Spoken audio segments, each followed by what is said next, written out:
Ladies and gentlemen, dear guests, it's wonderful to see you. Dear State Secretary Flassbart, dear State Secretary Cookies, His Excellencies, dear panelists, ladies and gentlemen, of course, dear live guests in the live stream, a warm welcome goes out to you, but also dear live guests here from so many different parts of the world, a warm welcome goes out to all of you. Thanks for joining us from different European countries, from North America, from different African countries, from Central Asia. Welcome to the Dialogue Forum in the context of the G7 Partnership for Infrastructure and Investment. It's great to see you. And thanks again for joining us in the live stream today. Also, a warm welcome goes out to you. We would love to have you here, but of course we are still living in these pandemic times, so this is the best we can do. Given the groundwork led during the UK's G7 Presidency, what should be the follow-up on the G7 partnership when we talk about infrastructure and investment in 2022? What should be included, and what does it mean when we talk about a strong focus on infrastructure financing for low and middle income countries? As I said, I'm more than happy to see you here in person. It's also time for your question now. I mean, we are a little bit tired of these back-to-back video meetings, aren't we? I hear a little bit of a nod. Yes. So this is also your time, ladies and gentlemen, for your questions in different panel rounds. As we talk, of course, with the private sector, we're gonna ask ourselves, what's the bridge from public to private within the key question that I just mentioned, and what is the role and the view of governments? So if you have a question, let me know. Send me the hand sign, or ladies and gentlemen in the live stream, just give me a hand raise so I can see that you have a question or a comment. We'd like to hear more today about the challenges and the opportunities when it comes to, as we call it, resilient, when it comes to sustainable infrastructure as an important foundation for achieving the Sustainable Development Goals, but also, of course, looking ahead of the 2030 Agenda and the Paris Agreement. So, as I mentioned, and as you could see the program, there are some packed hours ahead of us. Let's get started, and I warmly welcome now the first speaker and the first guest, of course, State Secretary of the Federal Ministry for Economic Cooperation and Development, Jochen Flassbart.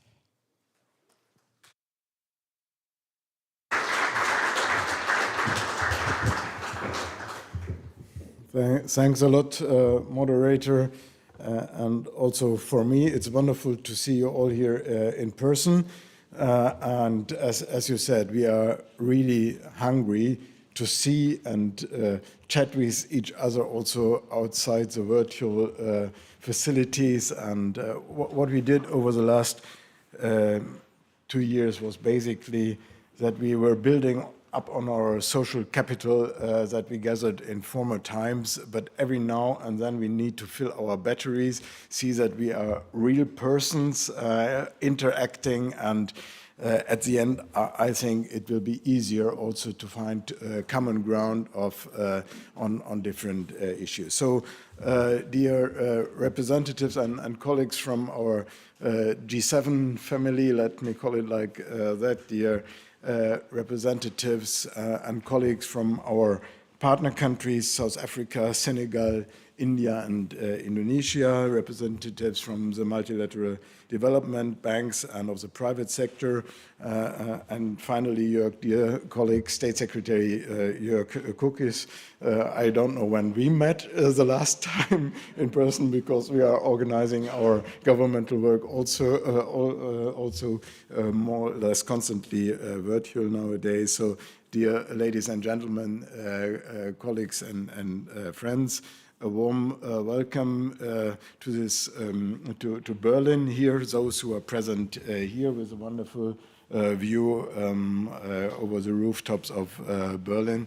One of the key positive developments for me personally, my former Ministry for Environment, I had offices and conference rooms just locked inside the house, so I couldn't enjoy such a nice view as you do today. I'm very glad to see you all here and that so many accepted our invitation here to this dialogue forum hosted under the umbrella of our G7 presidency.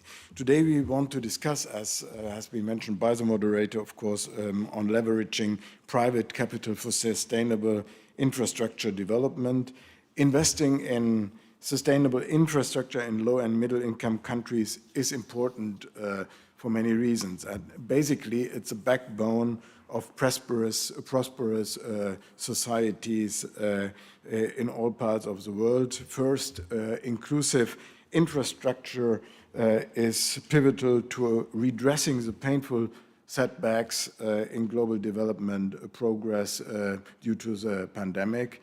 In a nutshell, one can say we were anyway not on track for most of the SDGs, but the pandemic pushed us really back in so many areas. Hunger increases, inequality increased, violence increased, education shrinked. So you name it, and therefore we have to catch up, and infrastructure is key for that. Secondly, high quality infrastructure can help countries mitigate and adapt to climate change and can thus contribute to reach our COP Paris targets. We started with well below 2 degrees, and nowadays we know how essential it is in most countries of the world also to meet the 1.5 degrees, because the 1.5 and 2 degrees world are substantially different, and a 2 degrees world is definitely not desirable for any one of us.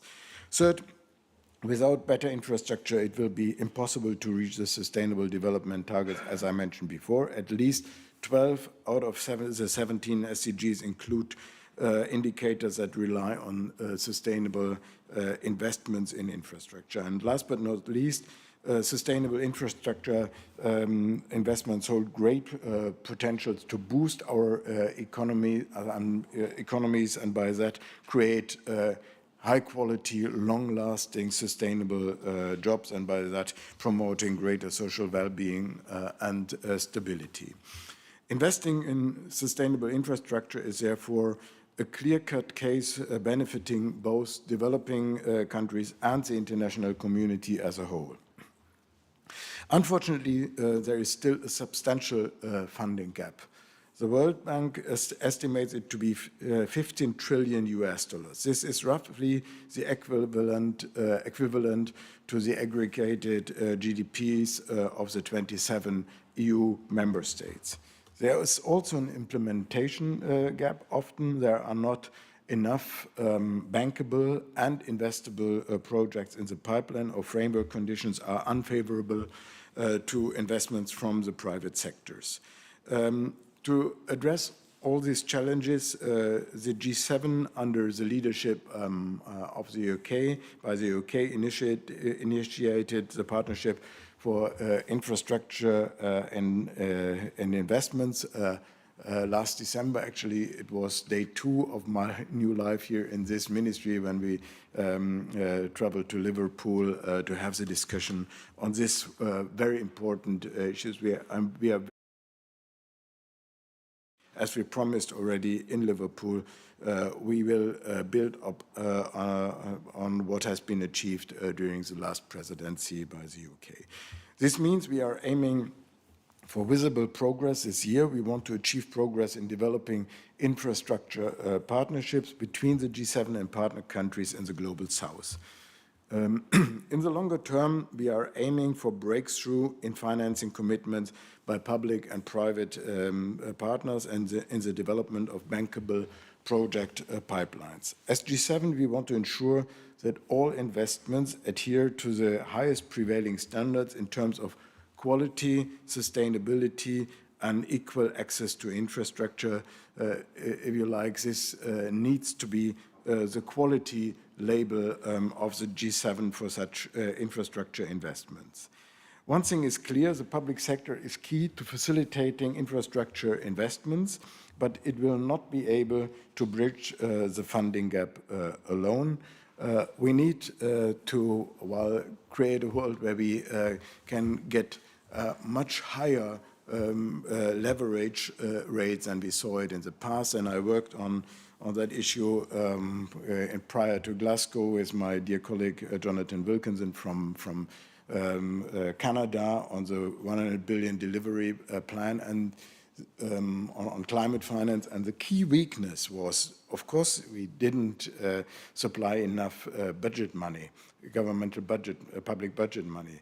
But the weakness was that the leverage factor was much lower than we all expected in the past. And as I don't see that budgets in the world will increase, public budgets will increase heavily, we need to work on a better liaison between the public and the private sector.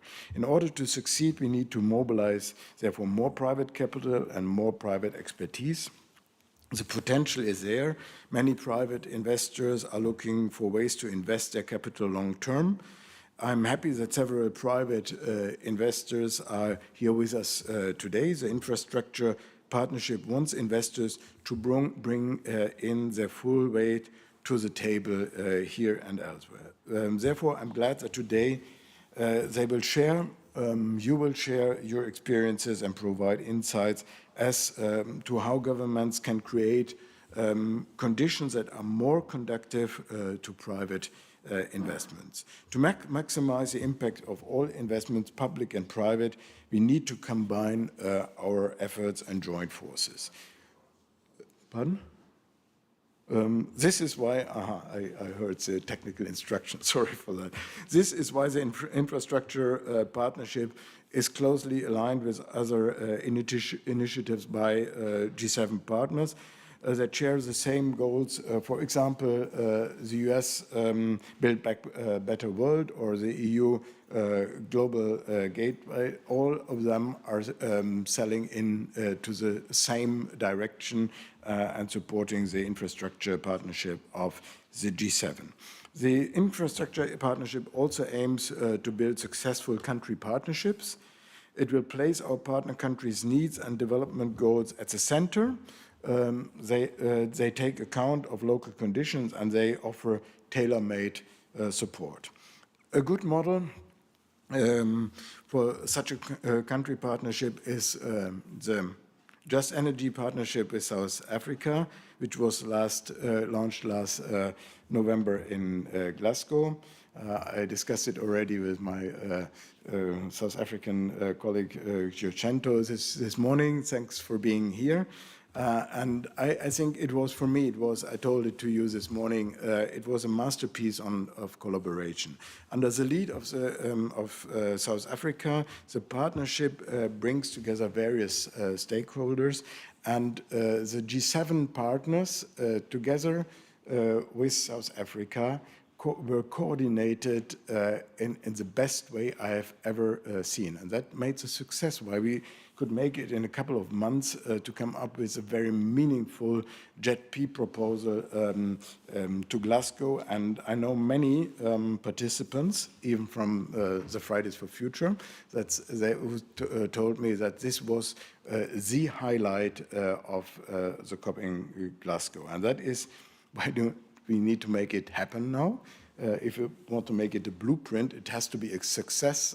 We are, and I know our G7 partners are absolutely committed to make it a success story together with South Africa. Also, as I said, to make it a blueprint and to create a good example for others. We are working with other partners in the world. We just had Jörg's Indian German governmental consultations, where the energy transition was also one of the focus areas of discussion. The G7 will initially focus just on this issue, but it should not remain with that. We will extend it to other infrastructures, like, for example, the health infrastructure, where we did a lot already during the past 2 years during the COVID crisis.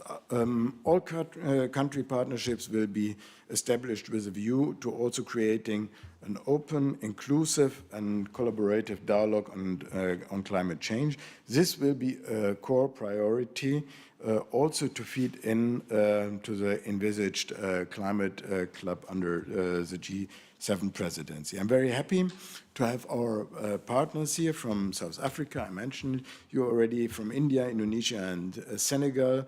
I look forward to your insights and ideas on how we can develop these country partnerships into a powerful joint instrument.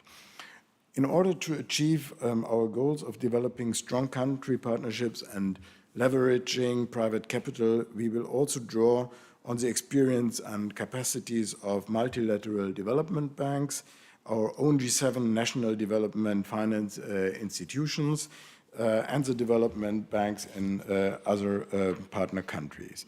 They are key actors in delivering systematic and lasting solutions to local infrastructure development. This is why the German G7 presidency has reached out to these banks and established an ad hoc Mdbs DFI expert group and on infrastructure and investment. The expert group is shared by the World Bank and KfW.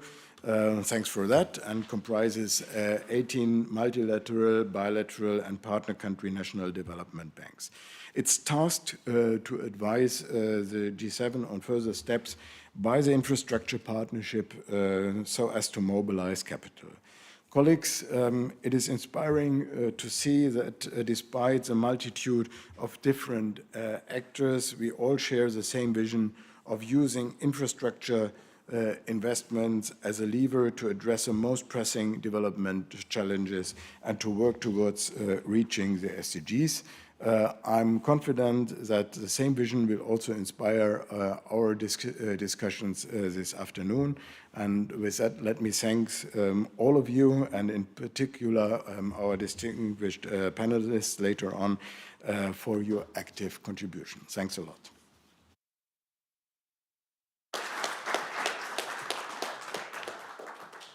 Thank you, Mr. Flassbart, State Secretary here at the Federal Ministry for Economic Development and Cooperation and Development, the BMZ.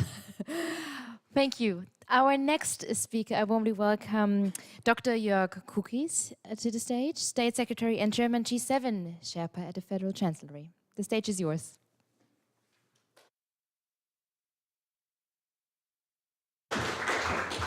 Thank you, Katie. Thank you, Jochen, for the kind introduction, and welcome to all of our guests from the G7 countries, from our partner countries, South Africa, Senegal, India, and Indonesia, from the MDBs, from the bilateral finance institutes, from the development financial institutes, from the private sector, and the B7. Many thanks for inviting me for this important event. I have to apologize because we have one president and one head of government from the Western Balkans in town today, so I have to leave the session immediately after my speech. I hope for your understanding on this. We have a very large group of stakeholders here today, which we are very happy about, to discuss how we can be more successful in mobilizing private capital for investment in global sustainable infrastructure. This is an important part of the outreach, which is, of course, an integral component of our G7 presidency, our processes and our priorities. Just on the priorities and our program in the course of the G7 presidency of Germany, the motto that we placed our presidency under is progress towards an equitable world. We have 5 guiding principles within this motto. The first is sustainable planet, where we talk a lot about some of the topics that I've worked on with Jochen over many years in the previous government, and of course now also in the new constellation, namely sustainable planet. We have the idea of joining forces by setting up an inclusive and open climate club. working more on just energy transition partnerships, working on decarbonizing industries. Those are the key priorities on the climate set of priorities that we have. The second priority is economic stability and transformation. As we're all seeing with the macroeconomic problems that we're having in the world, of course, this question of how do we stabilize, how do we manage a positive transformation, giving all of the inflation and challenges to growth, macroeconomic considerations that we have, that is priority number 2. Priority number 3 is health. Healthy lives. That involves a lot of issues surrounding pandemic response and preparedness. Then the key topic of today, investment in a better future, as the 4th priority topic, and that comprises all of the elements around the partnership for infrastructure and investment that Jochen already alluded to. The 5th and final priority that we call Stronger Together, and that incorporates all of the elements and discussion points that we have around the resilience of our democracies, the stability of our democracies against disinformation, and for open open societies and inclusive societies. Of course, we've seen a massive attack on the concept of open societies with the unjustifiable violation of the rules-based international order by the Russian invasion of Ukraine. In the G7, we are working very closely. We have a very strong unity within the G7 in our condemnation of the unbelievable violence committed by Russia. And therefore, this is also, of course, a topic that through our presidency has gained massive priority. And one of the elements, of course, is also to think about and to coordinate within the G7 with the MDBs, with the private organizations' support for Ukraine. So that is, of course, a topic that we are touching on very intensively. The Partnership for Infrastructure and Investment, as I explained, is part of the 4th pillar of our priorities, investment in a better future. This is an initiative of great importance to the German government. Of course, it cuts across a lot of the other priorities that I talked about, because energy infrastructure, of course, is heavily related to the challenge of achieving climate transformation. It's a key priority for Chancellor Olaf Scholz and the G7 leaders, who in the first statement of the G7 have made it clear how important the continuation of the work of the UK government on their presidency in this topic will be during the course of the year and beyond. The commitment from Carbis Bay in 21 raised high international expectations on this topic. It's very important that we deliver and that we implement. The key question will be how we integrate all of the elements and components of the various initiatives within the G7, whether it's the US with Build Back Better World, whether it's the Global Gateway of the European Union, the UK initiatives, the Japanese initiatives. The G7 is definitely committed to continuing this work and to rolling out a lot of concrete initiatives. And we're in great agreement both with the previous presidency from the UK and the next presidency from Japan. We had a visit, we were in Tokyo last week, and the Prime Minister Kishida stressed that we will work together also with the incoming presidency in 2023 with Japan on these topics. So a lot of continuation and a lot of long-term commitment is being felt on all of these topics. Of course, what we want is concrete partnerships. We want to make this as specific as we can. Jochen mentioned the example from Glasgow of the joint energy partnership, transition partnership with South Africa. We have the goal of rolling that out to as many of our partner countries as possible. So it's good that many of you are present today so that we can get concrete feedback on what your expectations of this project is, and how we can share views and integrate the approaches that you have on this topic, because we do want this to be a true partnership and a true cooperation. Of course, we know that there's quite a lot of structural challenges in this. We're not naive. The question of how to mobilize private capital more effectively and more efficiently is a key component of our thinking. There is a huge investment gap for sustainable infrastructure. So in that sense, it's good that we have also representatives from the development banks, both multilateral and bilateral here, that we can continue work on this with all of the development financial institutions that are present. So it's also good that there's participants from the private sector here. We very explicitly want to crowd in private capital. We want to define joint projects. We want to understand what the expectations of the private sector are, what we can do to get as many of you to participate in these in this initiative as we can. As I said, the key issue is to crowd in as many private sector participants as we can into this initiative. One of the many examples, in addition to the South African partnership, is the Emerging Market Climate Action Fund, which is a blended public-private finance fund supported by governments, by DFIs, but also, of course, of private investors, with the goal of investing in green infrastructure assets in emerging economies. So those are specific examples of where we are headed. We're very much looking forward to hearing from you on the kinds of approaches that you are looking to participate in, what your recommendations are to us as the representatives from governments, what the requirements are to get this to a higher and more concrete level. But of course, also we're interested in hearing from you what you would like to participate and bring to the table, because it is, of course, a partnership that will only succeed if we all cooperate. So to conclude, PAI is very high on our agenda. Leaders are very interested in this, in getting concrete results out of this.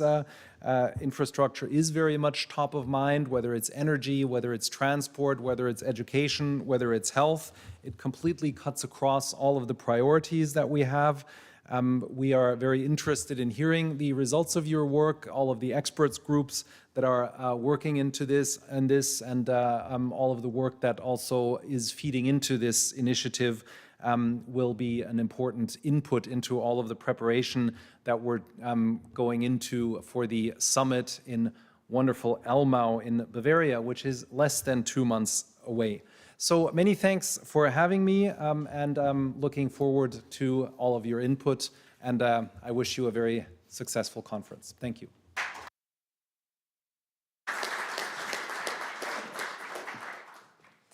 Thank you, Dr. Jörg Kukis. And of course, only almost 8 weeks away, Elmau is a little bit of a pressure date. Thank you for reminding us. Thank you for joining us, to you both. Thank you. And now our next speaker will frame, of course, again, the challenges ahead for the G7 infrastructure partnership, and we'll put it more into perspective. Why is infrastructure so important for the SDGs, the Sustainable Development Goals, and how big is the investment gap that we just listened to, and what causes this gap? These are just a few questions that are now outlined by Professor Ulrich Volz from the German Development Institute and the SOAS University of London. Well, welcome to you. Great to have you here.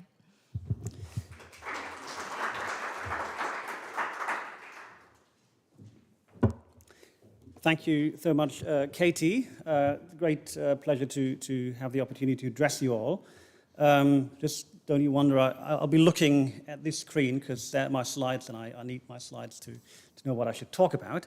So I was indeed asked by the organizers to frame this challenge and to say a bit about why it is so important that we advance the infrastructure agenda to also progress with the SDGs. I'll talk a bit about the financing gap and what's hindering investment, but I will also want to add some thoughts on what I think could and should be done to address these issues. So first on the importance of infrastructure for the SDGs. So as you all know, and that's the reason why I'm here, infrastructure is absolutely critical for sustainable development. Infrastructure plays a key role in achieving or progressing on all three dimensions of sustainability: the economy, the environment, and society. From transport systems to power generation facilities and water and sanitation networks, infrastructure provides really the services that are crucial for our economies to thrive and to progress. And so enhancing and upgrading infrastructure has to be at the very heart of our efforts to progress with the SDG agenda. And it's very important to highlight that future-proofing infrastructure is absolutely critical also for boosting resilience and adaptation of our economies and societies. And it's also important to emphasize that infrastructure is both impacted by climate and environmental change, but also is having an impact on the environment, and there are lots of different feedback loops. So infrastructure really must be resilient. We have to retrofit existing infrastructure to make it resilient. And of course, we also need to future-proof new infrastructure. And I think in this context, it's important to emphasize that traditional great infrastructure development will just not be good enough to provide the climate resilience and the level of services that is needed in this world we're living in today. So putting nature at work by integrating green approaches in traditionally grey infrastructure development can really help to improve outcomes and support also communities and the environment. Very briefly on the financing gap. So we've already heard about this challenge, and you're all familiar with the UN estimates of the financing gap of $2.5 trillion. Infrastructure accounts for more than 40% of this gap.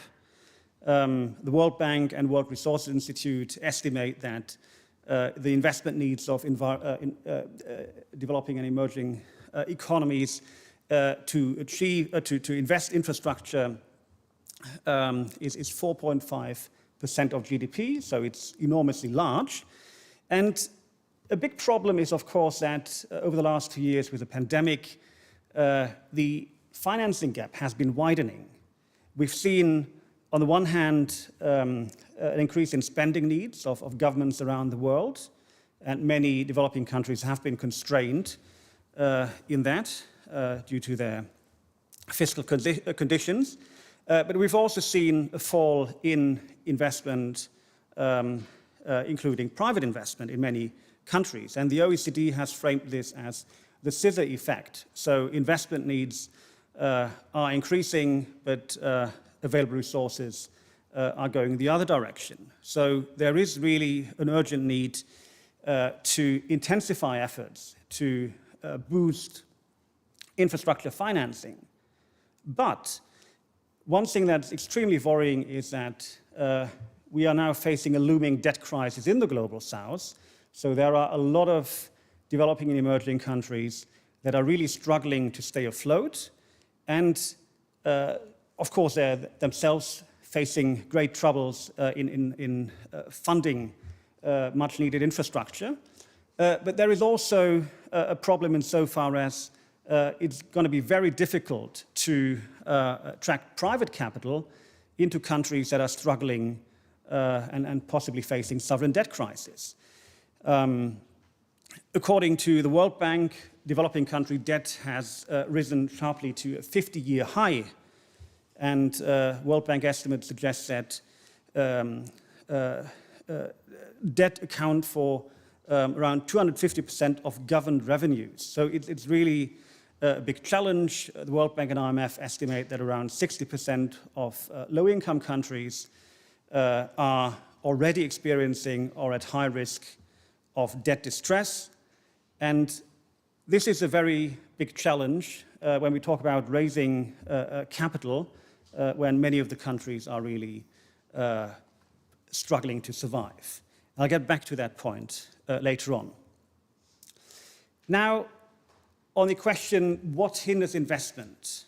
Of course, all of you have thought a lot about this, and there are a lot of problems, both with kind of investment, framework conditions. So I'm not going to go into all these things. There are so many bottlenecks in the real economy, in the financial markets that hold back infrastructure investment. Insufficient investment frameworks, currency transfer risk, political risk. There are a lot of serious challenges investors are facing. So getting the investment framework conditions right is critical, and it's very easily said, but very difficult to do. Of course, we need to work on developing the pipeline of investable projects. So the capital as such is not the problem, but the pipeline of investable projects, that's the problem. And one problem I want to highlight in particular is the cost of capital problem. Here you have a chart showing the average interest cost of outstanding government debt in percent of different developing country groups and also advanced countries. I hope you can read that, or you can see that. And so advanced countries, of course, have been benefiting from extremely low real interest rates, which have facilitated investment, but developing emerging countries have a much higher cost of capital, and that has been holding back both private and public investment. And even worse, climate change and physical impacts of climate change are making life much more difficult. So we've been doing a couple of empirical studies where we were able to show that climate vulnerability already now is driving up the cost of capital of climate vulnerable developing countries. So they have to pay a climate risk premium. And that is, again, a big barrier to ramping up investment, because those countries that most urgently need to invest in resilience, in all kinds of infrastructure, face high cost of capital. So they are underinvesting with climate change advancing, the vulnerabilities increase further. Of course, also capital markets are increasingly acknowledging these risks and pricing these risks ever more. So many countries are facing some kind of vicious circle, and we need to really boost climate resilient investment to turn this around into a vicious into a virtuous circle, where more investment in resilient infrastructure can boost overall resilience and really help to bring down the cost of capital. And of course, that's also an area where you have to play a critical role. And that brings me to the question, what to do? Now, I was asked to be a little bit provocative, so I thought I'd throw in a quote from Charles Kenny from the Center for Global Development, who just recently wrote, the idea that you can use a little bit of public money to bring to life a vast array of private investment projects in infrastructure and services isn't just fiction, it's utter fantasy. And I think we have to have a sober look at what the billions to trillions agenda has really delivered to date. And we haven't really reached the trillions, and we need to reach the trillions. And the question is, to what degree can we really address the problems to make it work? Now, I'm actually myself on the advisory committee of GFANZ, the Glasgow Financial Alliance for Net Zero, and I'm very much hoping that the private, or that there will be a greater success in channeling private capital into developing countries to finance all the needs. But I think we have to be realistic, and we really have to, I think, bring our expectations on what the kind of project-based mobilization, de-risking approach can really deliver. And there's no question that we need absolutely to leverage private finance for development in infrastructure. But I think we need to think how we can best do that. And here we have, I would say, a tried and tested approach that has been working quite well for the last 70 years. Not perfect, but fairly well. And that is using multilateral development banks to leverage private capital.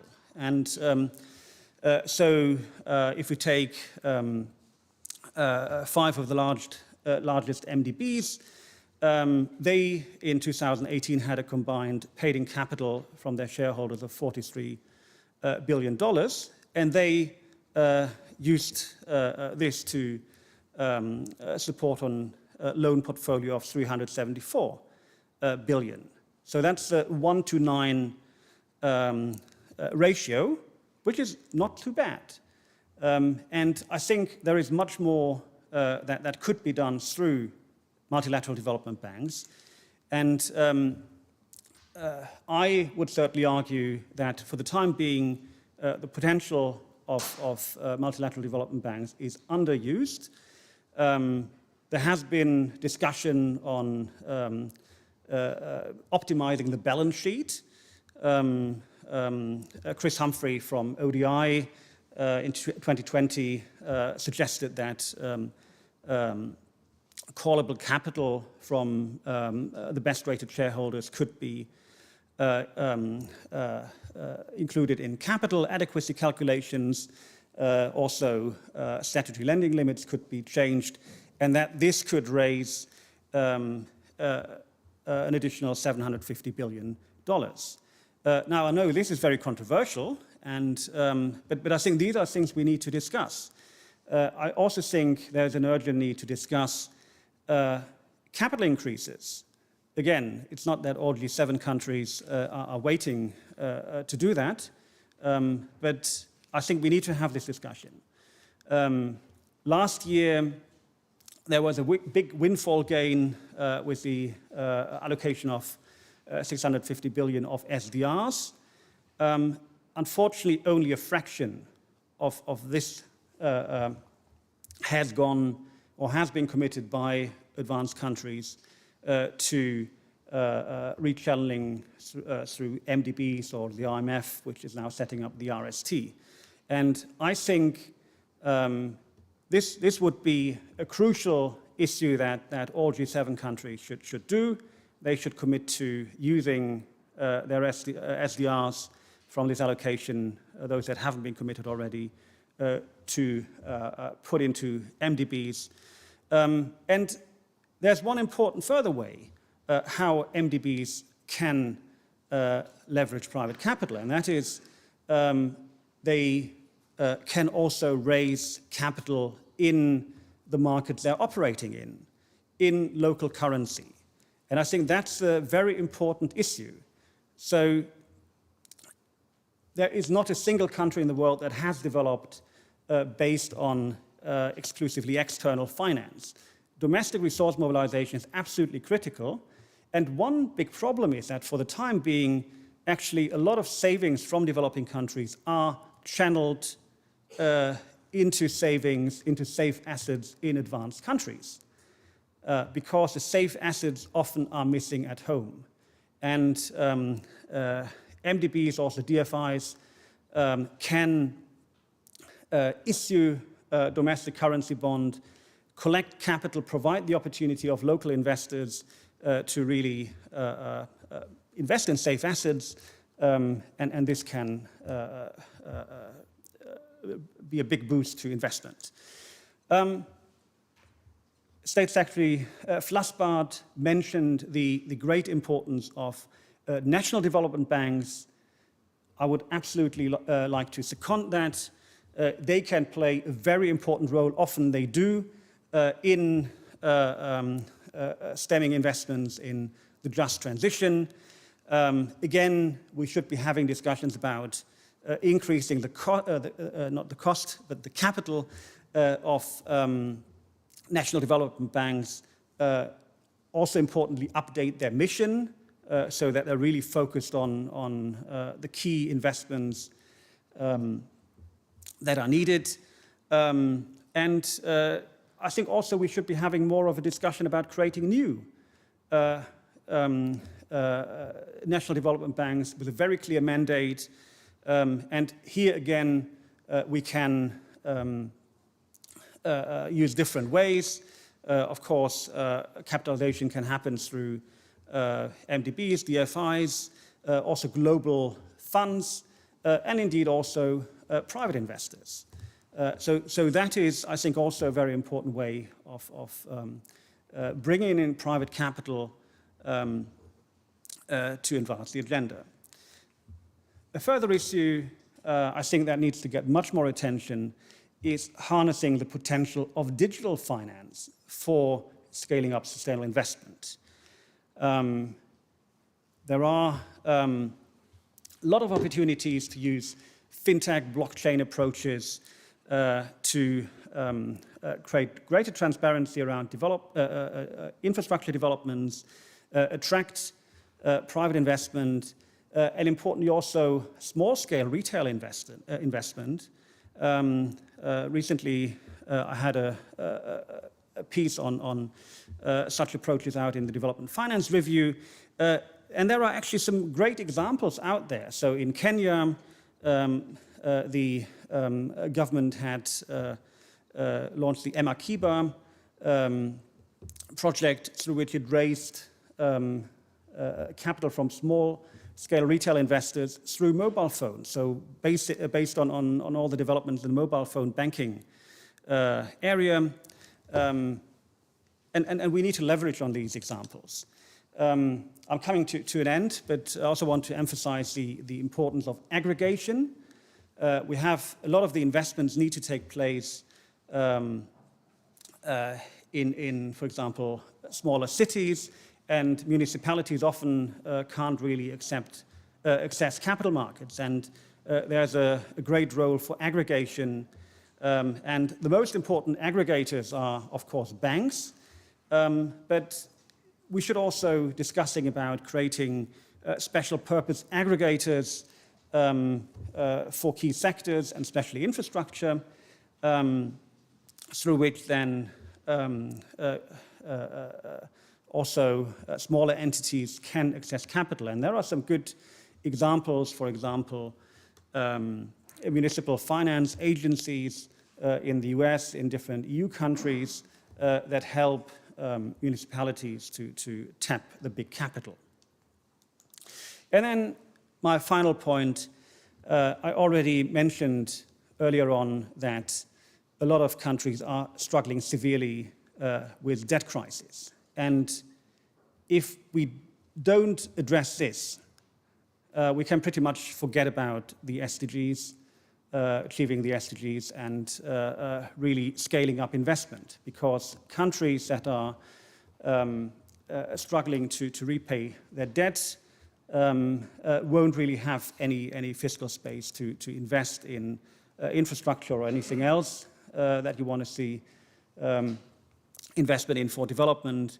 And the current frameworks from the G20 with the common framework for debt restructuring, they haven't really delivered. And we need to have more innovative approaches, more systemic approaches to really address this looming debt crisis.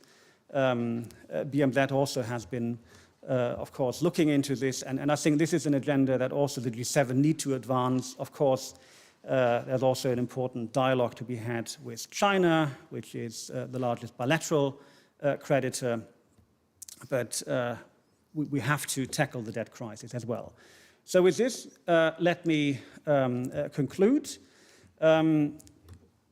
All of this, of course, needs to be embedded in a broader sustainable finance agenda. So we need to mainstream sustainable finance. We need to make sure that all lending and investment decisions account for climate and other environmental and social risks and impacts. So that also has to be part of this, and that's also something where central banks and supervisors need to play an important role. But I'm not going to go into this now. So thank you very much, and I look forward to the discussion later on. Thank you.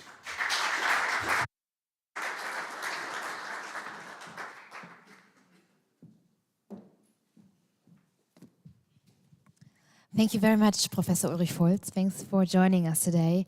And now we are heading into our first panel discussion, ladies and gentlemen. We talk about the private investment, of course, in the private sector view. What are the success stories? What are the obstacles to investment? And what is the need for action? I'd like to welcome now on stage Matthias Grämer from the Bundesverband der Deutschen Industrie. He's the head of department, External Economic Policy in the Business 7 chapter. Welcome to you. Here next to me, please. And we do have Martin Ewald with us. He's a managing director in the London office of Allianz Global Investors. So a warm welcome goes also out to you. Thank you. Darshan Vignarajah. I'm still... Thumbs up. Yeah, he's the director of the UK and the EU Climate Policy Initiative, recently joined. Thank you very much to CPI, and also thanks for joining us today. A warm welcome goes out to you. And digitally, we are joined by Christian Sdgs. He's the Group Head Sustainable Infrastructure from the HSBC.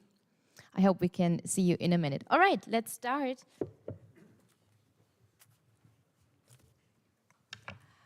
I just wanted to have a quick look into our technical department if Monsieur Sdgs is joining us. I'm here, and thank you very much for the invitation. Wonderful. Can you hear me? Now I can see you and I can hear you. Wonderful. Okay. It's early morning in the US, I assume. It's fine. It's 9 a.m. I've been up for a couple of hours already. Thank you very much for the Thank you for joining us today. Okay, so then the round is completed. Mr. Grämer, I'd like to start with you, as you are, as I mentioned and introduced you, the B7 Sherpa. You are representing, of course, the industry interest vis-à-vis to the G7, and you lead the working groups on the G7 issues. When you were listening to the gap concerning the private investment in public infrastructure, where do you see the problem? Why is private investment in public infrastructure declining? And maybe you can combine that with your expectations from your work experience towards the G7. Yeah, thank you very much. I think on behalf of the B7 process, we look on all these questions and all these issues more or less from a global view. I mean, when we have decided at the BDI, together with our B7 partner confederations, to implement a working group on all these issues and all these questions, we did not only want to support the German government in its fourth pillar that State Secretary Cookies mentioned, we also wanted to provide more transparency and information within our membership, within our community, because if I may say like this, apart from a community like this, if we talk about initiatives like Global Gateway, the initiatives that Jörg Cookies mentioned in Japan, Great Britain, Build Back Better World, and so on, it's not so pretty known, and it's not so the case that everybody looks onto it and has a concrete idea. So we see our role in the B7 process, and not to, I would say, produce concrete investment business cases or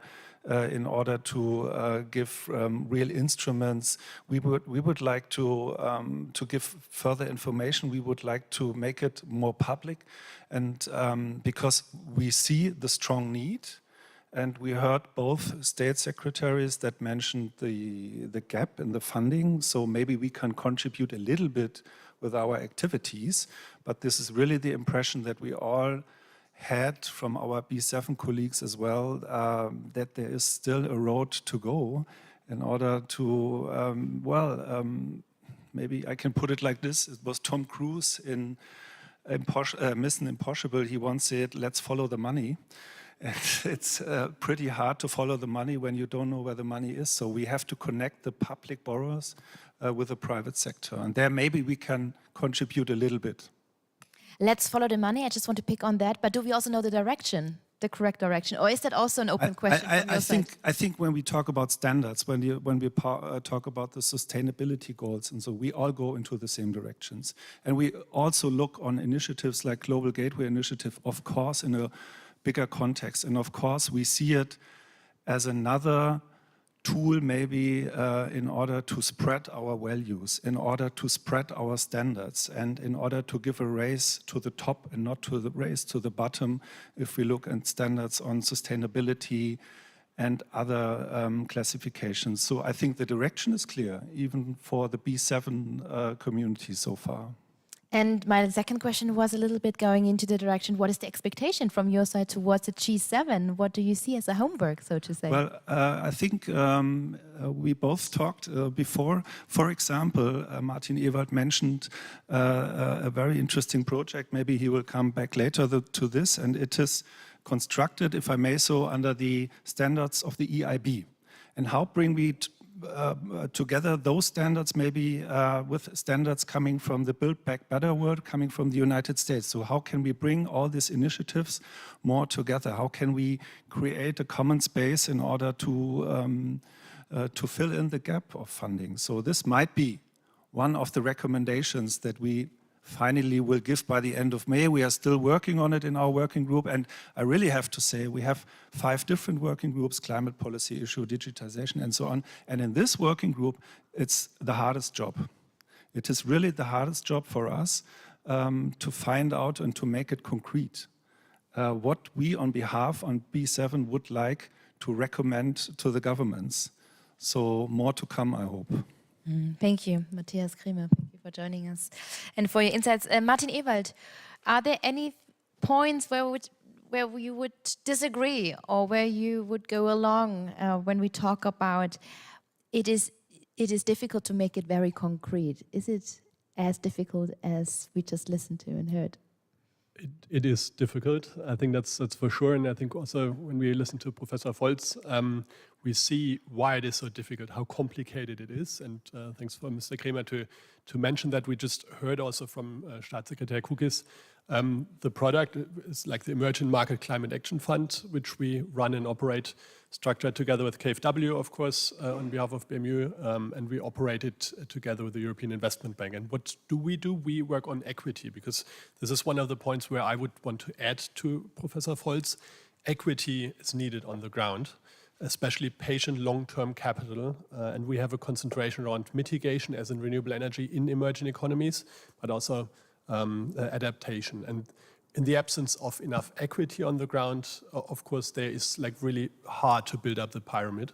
And so therefore we see ourselves in someone providing bottom-up solutions. So therefore also if we think about the obstacles, and we operate, as you said, like MCAF together with the European Investment Bank, we see that as us providing bottom-up support, as in like providing the equity, financing the local developers or the local funds, so they can set up the projects. They will be larger funds, and then in turn also that then should channel the way for more commercial capital also flowing into emerging economies. We run the same principle with Africa Grow together with KfW and DEG, and essentially what we do is we build solutions. So in the search for how can we really channel capital on the ground, this is where we see our part, our mission as an asset manager to not just say there must be more, but how can it be mobilized and on which standards. And this is where environmental and social governance comes into place. And we also had like a bit of a pre-discussion around how investments should be done in the proper way. KfW standards are at the highest there are. And when we operate the funds, and Africa Grow and the Emerging Market Climate Action Fund run in my team, so it's a private investor investing, we operate together with KfW, we operate together with the EIB in order to only implement under the highest ENS standards, environmental and social. And I think this is our perception of what we can do in order to also pave the way for further commercial equity flowing in. And therefore also best practice for us is really, we want to lead by example, by really showing how it is possible, what works. And with Africa Grow, we are already active since 2019. We've already carried out 7 transactions. And with the Emerging Market Climate Action Fund, we are now closing our first transactions. And if we were to be allowed to have something on our wish list for G7, I think Staatssekretär Cook has already said so, like really getting an understanding like how important of a tool those blended equity structures essentially can be, because we can mobilize, and that's what Staatssekretär Flassbart said, the mobilization of equity on the ground in our case is up to 50. So every euro which is invested by public money into blended equity can mobilize up to 50 euros on the ground in projects, like if you see the total capex together. And that is then providing for that leverage and hopefully also helping to solve parts of the problem we already learned earlier. This little wish is noted also, of course, for further debate. Brings me to the point, if you have questions, of course, please let me know. Give me a hand sign, or ladies and gentlemen in the internet, in the live stream, also share your thoughts and your questions with us. That's why we have the box, so please submit your questions in our virtual space. Darshan, thank you also, of course, for coming to our panel today. The Climate Policy Initiative is more of a think tank than an investor in its own, if I understood it correctly. And you also work a lot on instruments, and you also work on ideas to facilitate, when we talk about facilitation from private capital and this private capital mobilization. So can you give us, from your perspective, and of course from your experience also with the COP26 background, a list of priorities that you see when we talk about private capital mobilization? I can attempt to do so. So let me just start by first picking up on Matea's point about following the money. So I think it's absolutely crucial to set and understand the baseline as well as you can. So CPI do a lot of work in the space of identifying climate finance flows. I think most people will be familiar with one of their flagship products, which is the Global Landscape for Climate Finance.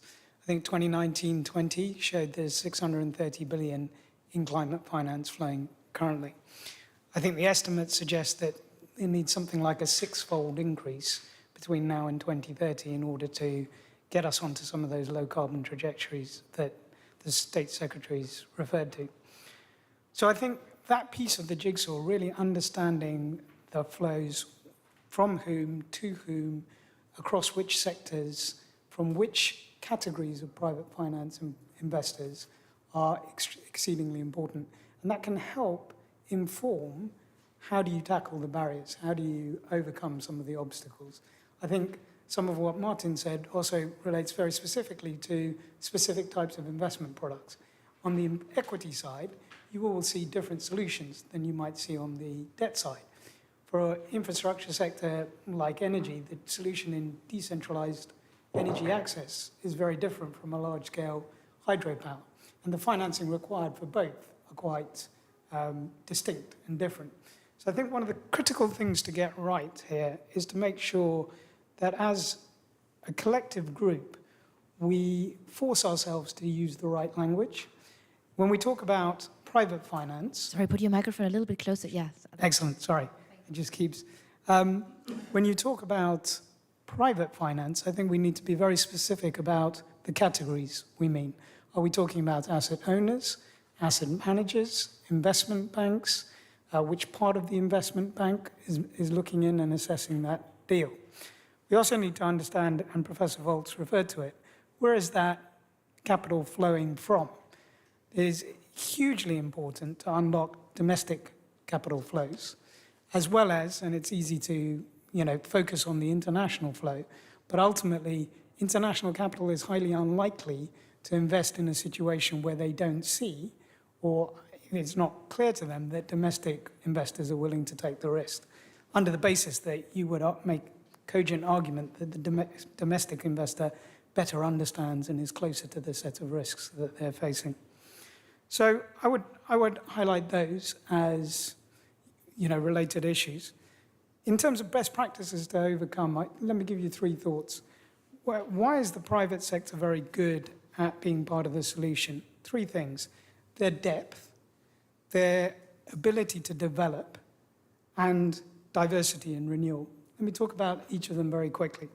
In depth, the private sector is incentivized to get much closer because their, if you like, bottom line, increasingly triple bottom line, depends on it. So they are incentivized internally. I'm sure Martin and Matthias may have perspectives on this, but they're incentivized to make sure they get it right? They have a deep understanding of the market they're attempting to get involved in. And I think there's enough evidence that those who are nimble and patient are able to make returns, right? We've seen that across the last 5, 10, even longer timescales. We also know that infrastructure debt default rates in emerging markets are on par with some of the rates that we're seeing in the OECD. So I think there's lots of opportunities revealed by the depth at which private sector investors play. Then to the point of the pipeline. Of course, the pipeline is critical, and the enabling environment around which that pipeline operates is important. CPI, as you mentioned, does a lot of work in the lab where we support early stage and develop public-private concepts that look like they have the ability to scale. But crucial to that is the role of project developers. And in that space, it is a #1 priority that the G7 and others give ample and sufficient support into project developers in emerging market and developing economies. There are some outstanding examples of those who do it well, and they do it well because they have the right capacity and the right capabilities. So that would be my second thought. And then in terms of diversity, I would say the private sector they're quicker on their feet, right? The speed to action, the decision making is much faster. Having spent 16 years in the private sector and 7 years in the public sector, I have a sense of how that works. And that is a tremendous advantage to MDBs and DFIs looking to leverage that know-how and knowledge. Let me leave it there. Thank you for this first takeoff. And I come back to you in a second. If you could just remember your thought, I just want to bring in Christian into our first round. Christian, HSBC is, of course, big money, but I understand you also, of course, work, what we mentioned throughout the day, on public-private partnerships for sustainable infrastructure. And I think we're all curious to hear more about that, about your priorities and your focus that you see as the most important in your look into how to mobilize private capital. Thank you. Thank you very much. And I'm really sorry that I'm not able to join in person, but I think it's probably good for the climate footprint of my participation. Look, it's difficult also to, sorry, it's difficult to, I'm sorry, it's early morning and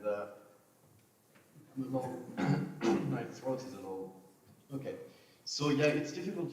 There has been so many good things which have been said this morning that it's going to be a little bit difficult for me to add, especially to the great presentation that Professor Ulrich Volz made. Look, I think all the issues that he's been raising are the right ones.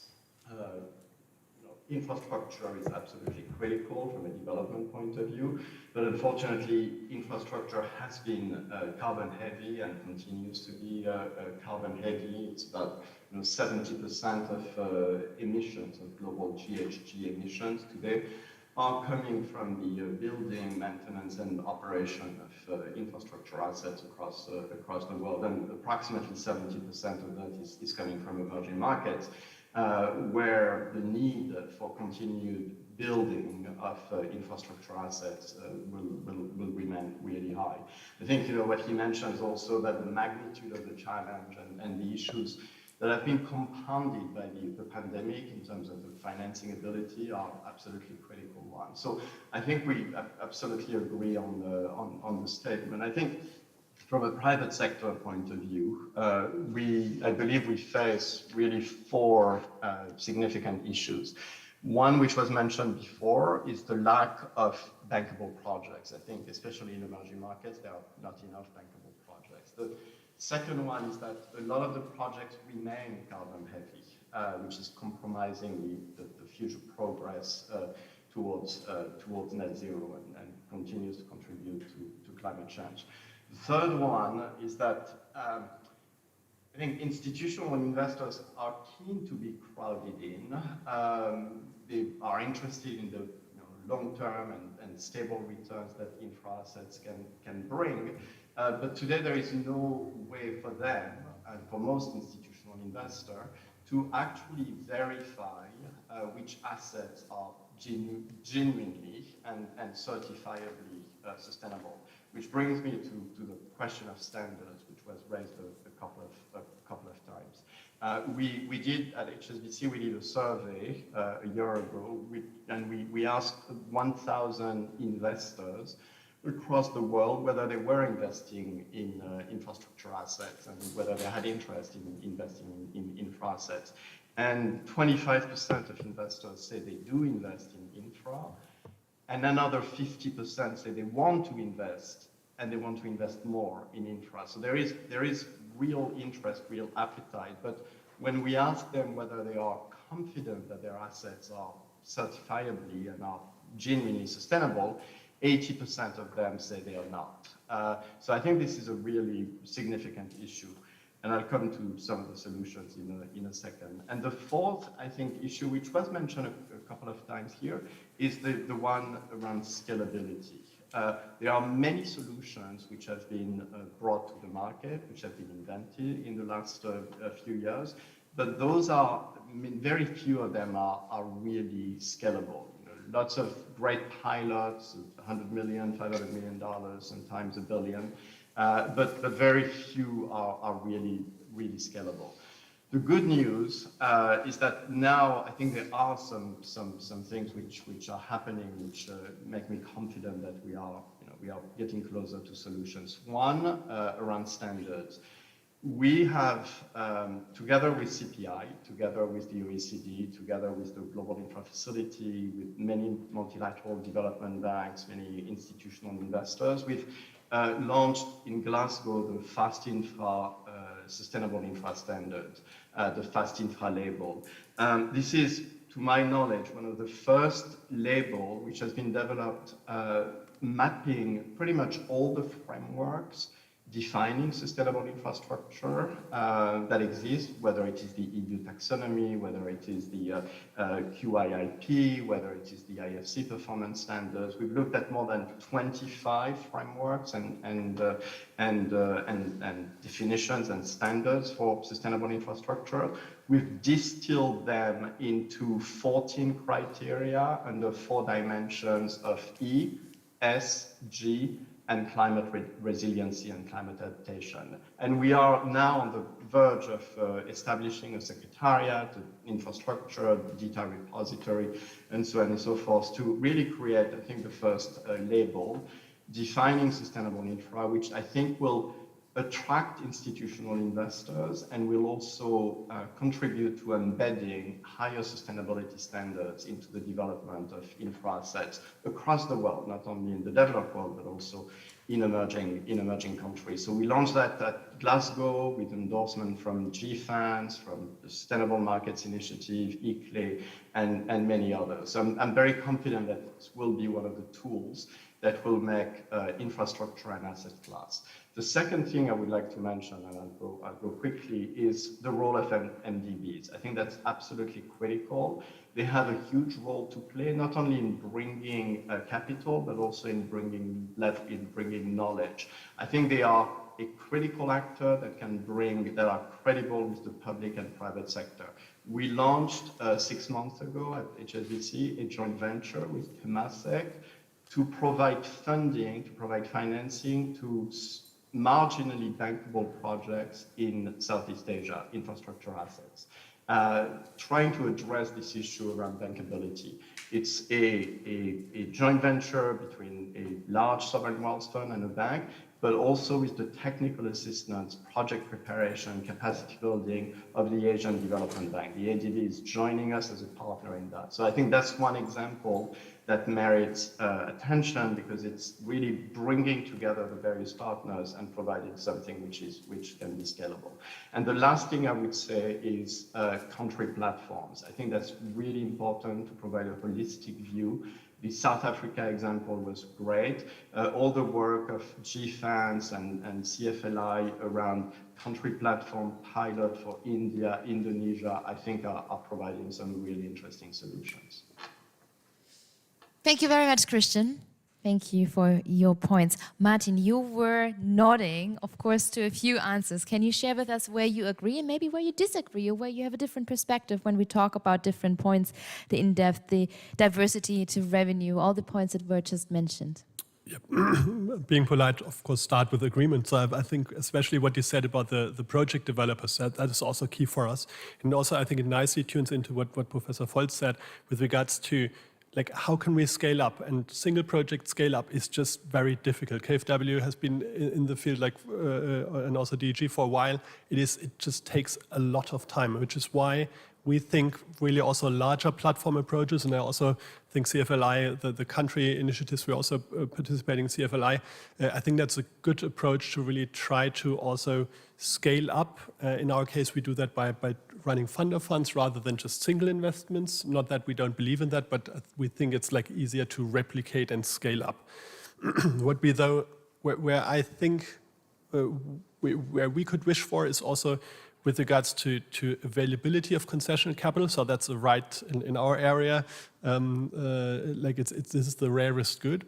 And if that was easier available, I mean, like, we're also a private investor. We have a great partnership with KfW and now with EIB. So we're able to attract it, but it is not possible for a private investor to attract concessional capital. And therefore, also the timing advantage, which Darshan also spoke about, we potentially might have, that's then not happening. So therefore also the speed of execution is key. And also what we do see is like then also that some of the concessional capital programs are really tightened to then again single countries in order to make them more maybe crisp or understandable. But if you're institutional capital as we are, and we represent in MCAF 350 million euro regulated, solvency regulated insurance capital from Europe, you need to diversify. And if you're just in a single country risk or single country fund, then it's getting complicated. And this is then again like our role to balance the view of the public investors and our private investors. And private investors about diversification, about broader spreading of risks, about upside and downside sharing in structures. And that again, like, this is where we see our role also in the dialogue with our partners. Matthias, you wanted to add on something, as you mentioned. Maybe please allow that I bring in quite another point. I mean, because if I listen to you, and this is very interesting and parts of it very technically, but I was wondering about the question, how can we deal in Europe, or how have we to deal in Europe, and hopefully very soon, with a peaceful situation in the Ukraine. And I think we have to provide amounts of money we all can't imagine in order to build up this country again.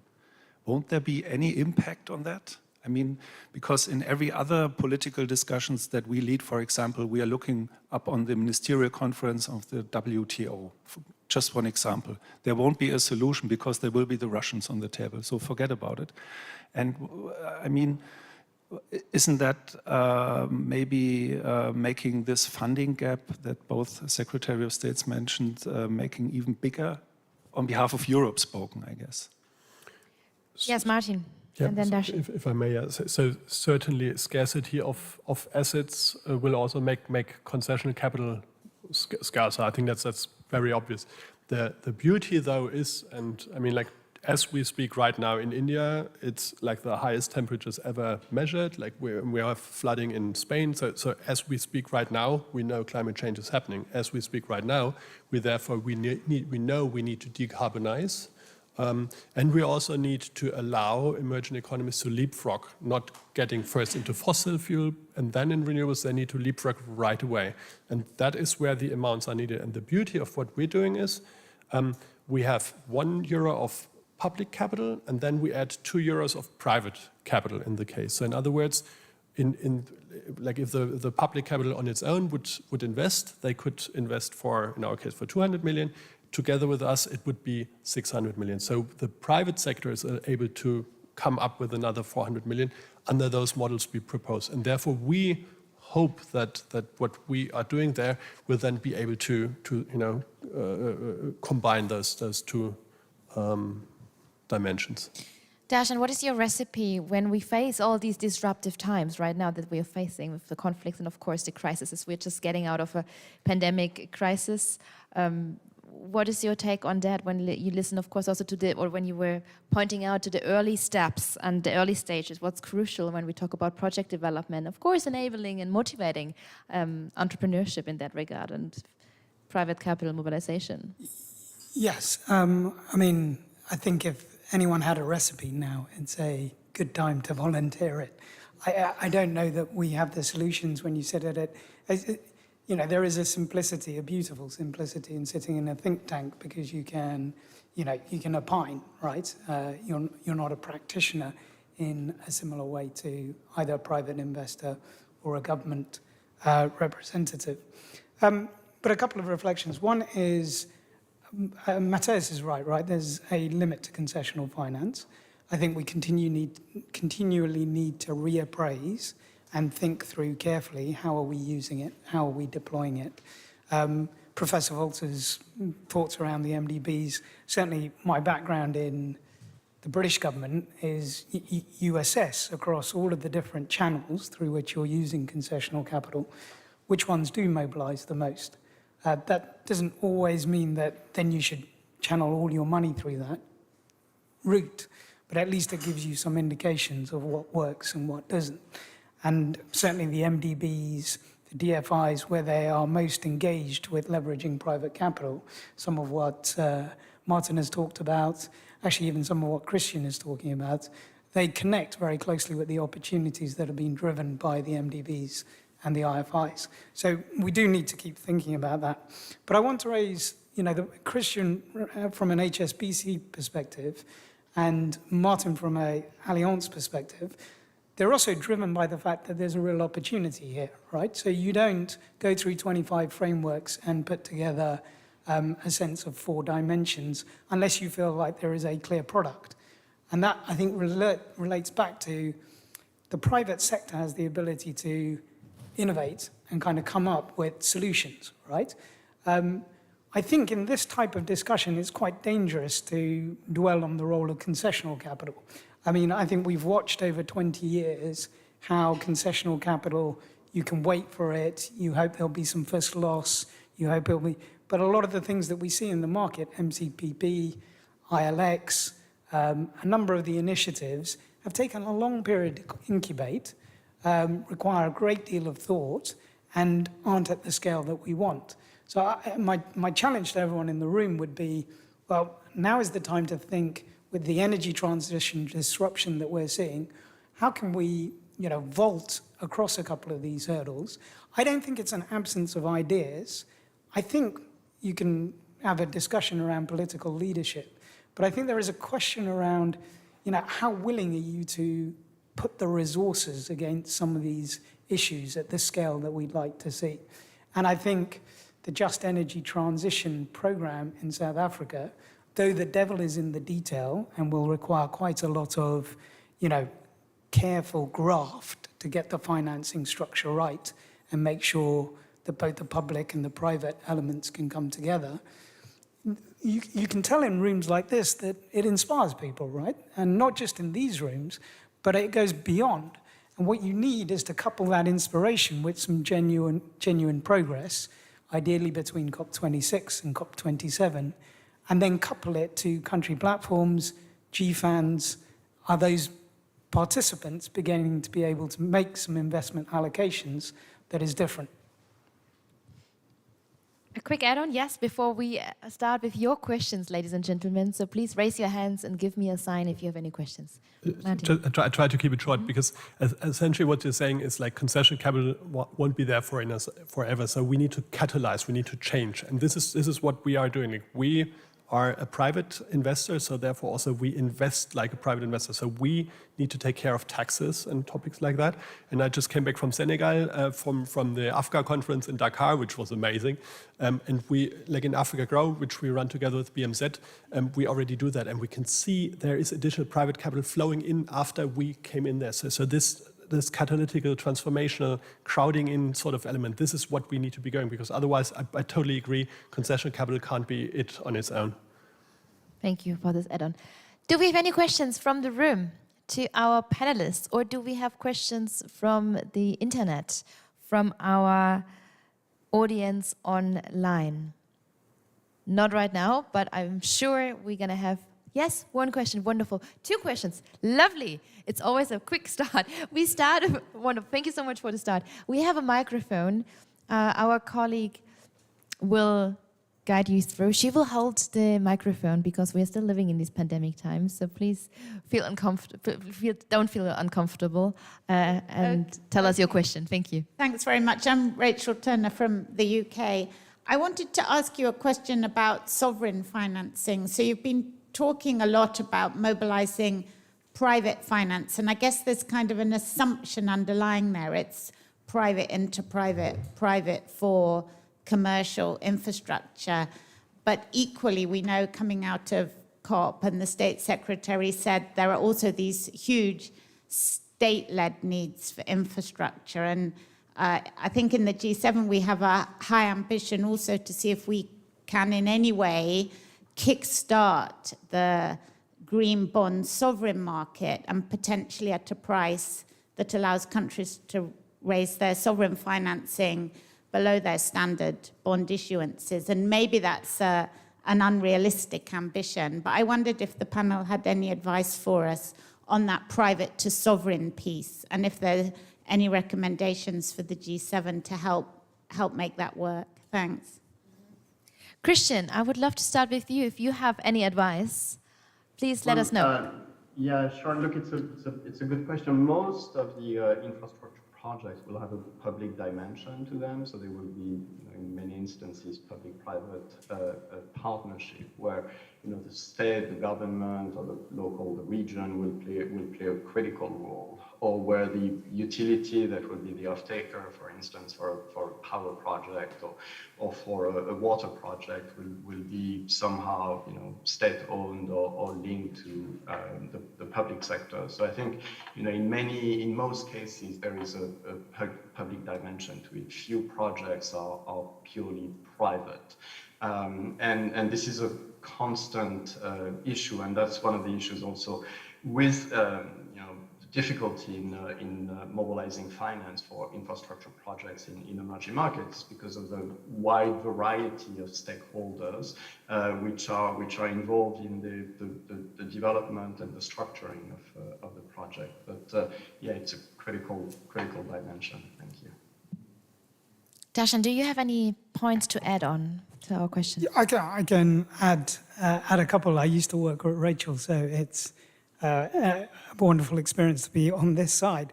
The only things I'd add is, look, number one, I think the G7 can lead through example. I think the UK were relatively late in issuing their first green gilt. So I think all G7 should look and assess the viability and when's appropriate to go to the market, because I think that sends signals. I think that can influence other members, and there's not a lot of common ground at the moment in the fora of the G20, but by demonstrating and taking action, that's one way to provide some direction. I think CPI in London has the privilege of sharing an office with the Climate Bonds Initiative, led by Sean Kidney. So when I talk to Sean about this topic, he is absolutely crystal clear that where possible, we should be supporting emerging markets with their own sovereign bond issuances. We should be channeling, be it ODA support or technical assistance to build the capabilities, the type of work that I think the UK is doing and some others are. And then the last thing I would say is on quality and standardization, you can track the progress of the green bond market. It is almost exponential, but it's still a fraction of the overall corporate debt issuance space. So I think, it's very important that the validity and the verification processes work well. And I think G7 members have a role in supporting institutions like the Climate Bond Initiative to help play a role in getting the standardization, the recognition across the products, so that it's easier for investors to have confidence that when they're buying into that product, this is a genuine set of assets that are going to reap the benefits that they hope to see. Thanks. Thank you. One more question here from our live audience. I think you raised up your hands. The same topic. Oh, what a coincidence. Well, then we have two questions here. We start here in the first row, coming back to the fourth row, and then we do have someone joining us virtually from the internet. No, here one. Here, first row.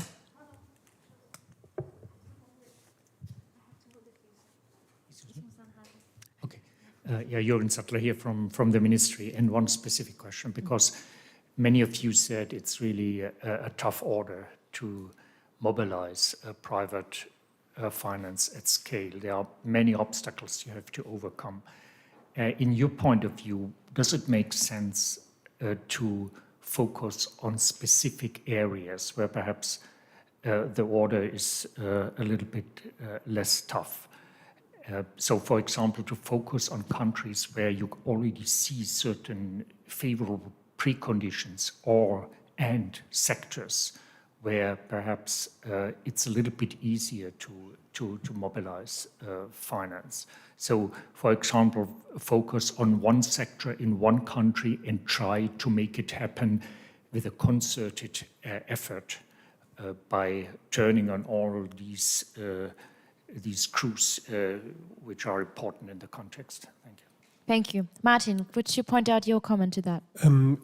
I think, from our perspective, it's easier if you have a mix of countries. So we see that with Africa Grow, where we have a Pan-African approach, and then some of the funds we invest into are single country funds, but we prefer also them to be mixed. So that's private equity and venture capital. And for the Emerging Market Climate Action Fund, it's also something where we see that that's a fund in renewable energy mostly, that if you're just in a single country, then you're exposed, like the single country currency, legislation, and then you would have a strike on your whole portfolio. So therefore, we as institutional investors then prefer a broader scheme, which is coming back to what I tried to express earlier, is making it also difficult then to mobilize concessional capital, which is just bound to one specific industry in one specific country. So we advance quite a lot in structuring vehicles, so we are able to carve out certain elements, but ultimately, from an institutional investor point of view, better to be spread over several categories, funds, and countries and currencies. Thank you, Martin. Coming to our next question here, wonderful, the lady, and then the gentleman just next to her, and then afterwards we go live. Hi, I'm Lyda Fitz from the U.S. Treasury, and I really appreciated a great panel. A member of you mentioned standards, and I thought it was interesting, certainly the fast infra sort of points at one of the tensions with standards is, the tension with the speed and the cost that ESG particular standards, have on projects. And I'm curious how you as investors see that balance. How do you balance that in your own portfolios, particularly in emerging markets where the cost sensitivity is particularly great? So, those high standards versus the speed and cost to attain them. Thank you. Mm-hmm. I think this goes also to Matthias, Martin, and Christian, I would say. Christian, can we start with you? When we talk about standards, where do you see your priorities and the focus points? Maybe best to start with the institutional investor on this, because I will have a biased opinion. So maybe Martin first. All right, Martin. Yeah, so for us it's binary. So either we have the highest standards or we don't go in. So that is really like from the get-go. If we don't implement proper standards on the ground, like this is nothing where we could compromise in any sort of way, which is also why capacity building, TA facility work is quite crucial. So also that's something we do. We do it within Africa Grow, but we also work on it with the Emerging Market Climate Action Fund. So we need to enable the local project developer also to implement those standards without risking the whole operation. But there is no way around highest standards. Matthias, yes. I fully agree with that, what Martin said, but maybe just I would like to add one thing. Of course, from a political point of view, for us, an initiative like the Global Gateway Initiative and the Build Back Better World Initiative is, of course, also a vehicle in order to spread out, to bring abroad our shared values. And this is fully in our interest that we find another vehicle in order to have a alternative to let me say it like this, to the dragon in the room, of course. And this is completely in our interest then. And Christian, your short note on that? Sure. Look, that has been the whole purpose really of Fast Infra, which started under the One Planet, but which has really become, I think, one of the leading initiatives in on that front, is to really come up with best practices in terms of standards. And again, mapping with QIIP, with Blue Dot Network, with all the frameworks out there, and continuing the dialogue, because I think it's really important to have some type of harmonization, especially in terms of sustainability standards, environmental standards, climate resiliency, and coming up with something which will facilitate due diligence for investors, coming up with something which will provide market reassurance on asset quality and sustainability for investors, and something which can be done at scale. So where we leverage a little bit like CBI, the Climate Bond Initiative, has been mentioned, and the Green Bond principles have been mentioned. The Green Bond principle has been a very successful tool because the market now is over $1 trillion, more than $300 billion a year of issuance. So we want to create the same standard which will allow to attract investor and the same quality of standards. So with obviously safeguards in terms of greenwashing to prevent some possible abuses on that side. But I think it's going to be a critical tool. Thank you, Christian. I would go on with the next question. Last round. The gentleman in the middle section had another question. Thank you very much. Thanks. You get 2 American questions in a row. I'm Andrew Herskowitz, the Chief Development Officer at DFC. The U.S. government's development finance institution. So there are 3 major obstacles to investment in infrastructure that nobody mentioned, although Martin just mentioned capacity building. One is political will, and political will encompasses a lot of things, including predictability in a market, political courage to make changes that we see in a lot of countries. Second is capacity, and capacity is both experience in the sectors in a lot of these markets, as well as the bandwidth for the countries themselves to have the people who can implement the infrastructure projects. And the third is currency, whether it's the ability to repatriate currency or currency being managed in a way where you can predict what the impact is going to be. Can you choose any one of those 3 topics and talk about what you're doing to address it, or what you think we, as government, should be doing to address any of those 3 issues? That's a perfect last round. Thank you very much for this idea. We start with Matthias.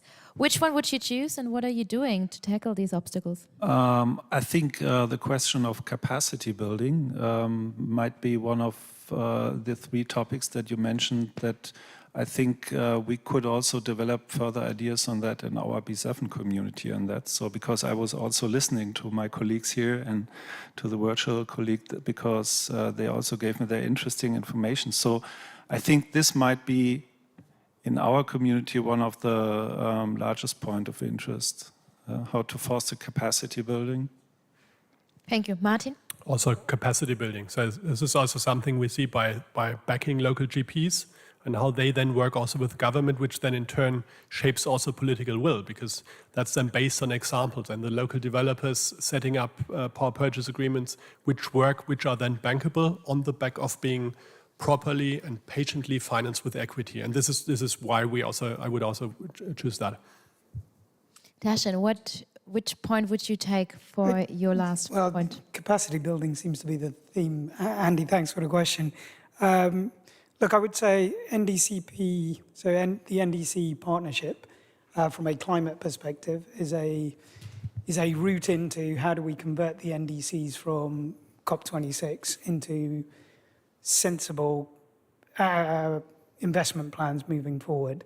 How do we support governments locally with the capacity to kind of develop their own NDCs and then over time convert them into financeable programs?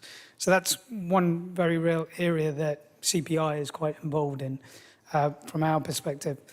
In terms of currency, my only thought there is it is incredibly important to how we're unlocking domestic resources.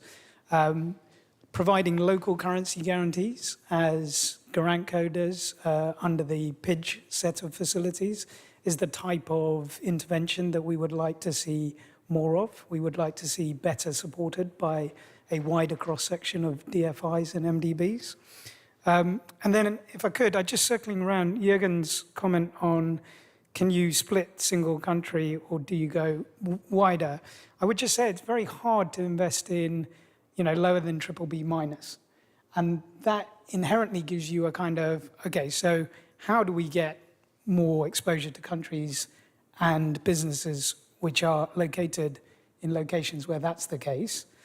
And I think it's a very good point. If you want to go from billions to trillions, and there aren't very many good examples of billions, then you do focus where there is the depth of capital market to allow that type of interaction to take place.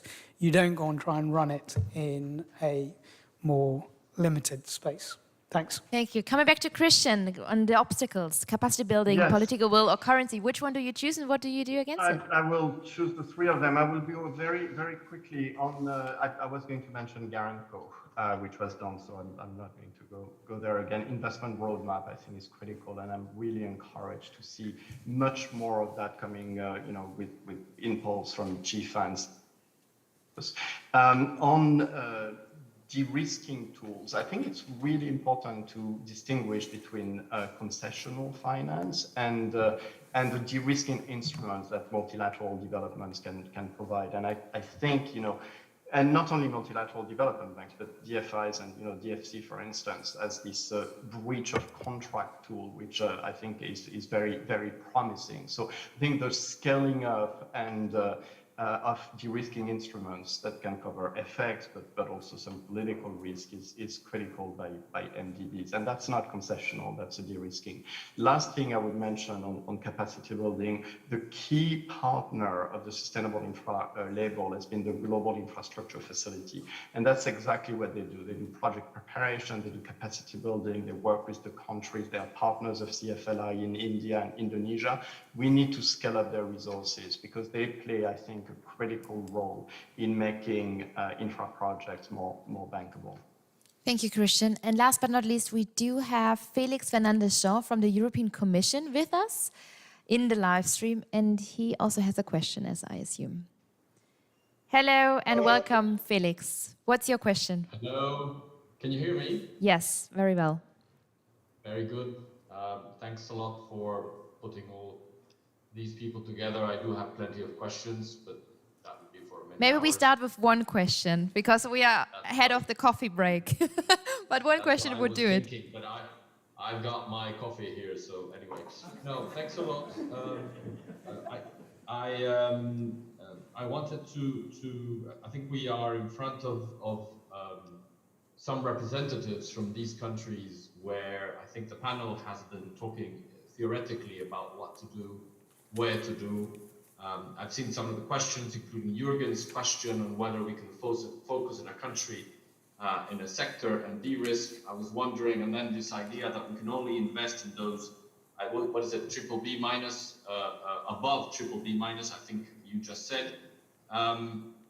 We are working here in the European Commission with the new financial instrument to work on green bonds on both sides, on the issuing side and on the investing side, trying to encompass and guarantee and de-risk all these issues that we've just spoken about: technical assistance, capacity building, currency exchange, and see if we can promote together a big package to come in support of green bond issuance by emerging markets and developing economies. And my question is to the people that are there today, coming from the countries that the German presidency has invited, what would you tell them? Because it's very good to have this overall conversation about a market, about a number of places, but I see Senegal, I see Indonesia, India, etc.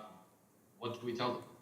What do we expect, and what can we offer them if we go, for example, to offer them support and de-risking to issue a green bond that the global investing market can support? Thank you, Felix, for this last question. I do see no one responding. Dashan, maybe you can give us a glimpse of what is. I can say a couple of words. Christian, yes, then go ahead, please. Yeah, I just mentioned a couple of initiatives which have been launched by the IFC. They set up a series of funds to promote investment in green bonds in emerging markets. They did a couple with Amundi, one with HSBC, which was focused on corporate bonds. So it's really the idea of putting together a pool of money, which will be institutional money, that will be dedicated to investing in emerging market green bonds, coupled with technical assistance from the IFC to encourage and to help sovereigns from emerging countries put together the necessary framework for green bond issuance. So I think that's a very successful tool. Again, scalability has been an issue. It's only, I think, altogether about $3 billion, maybe a little bit more than $3 billion. So not a huge amount, but I think pointing in the right direction in terms of the potential public-private collaboration for the development and acceleration of green bonds in emerging countries. So there are tools that exist already, but more needs to be done. All right, thank you very much at this point. Christian, Rashan, Martin, and Matthias, thank you so much for joining. We stop here. We continue in the coffee break for conversations. I mean, there's a lot of food for thought, but we have a little bit, two more panels coming up. So thanks again, and we see each other again. I'm a little bit generous. 4:25. Let's make it 4:20, and then we see each other here 4:25. So you have a coffee break, which is not only 10 minutes. Deal? All right, see you in a bit.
All right, I think we are ready.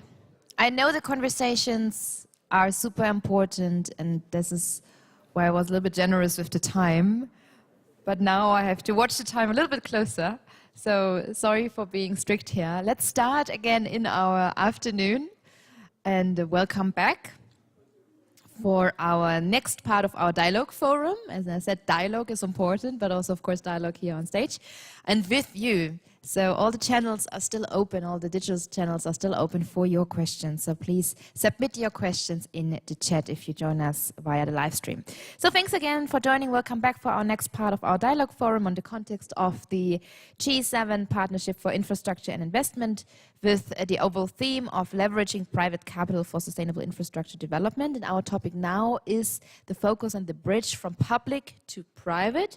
What are the perspectives from the ad hoc G7 MDB DFI expert group on the topic infrastructure and investment? And of course, the question, how are MDBs and DFIs as key actors involved, and how can they support as catalysts for leveraging the private capital and expertise for development? To start with, we have on our panel Christiane Leibach. She is a member of the executive board at the Kreditanstalt für Wiederaufbau, the KfW group. Thank you for joining us, and welcome, Christiane Leibach.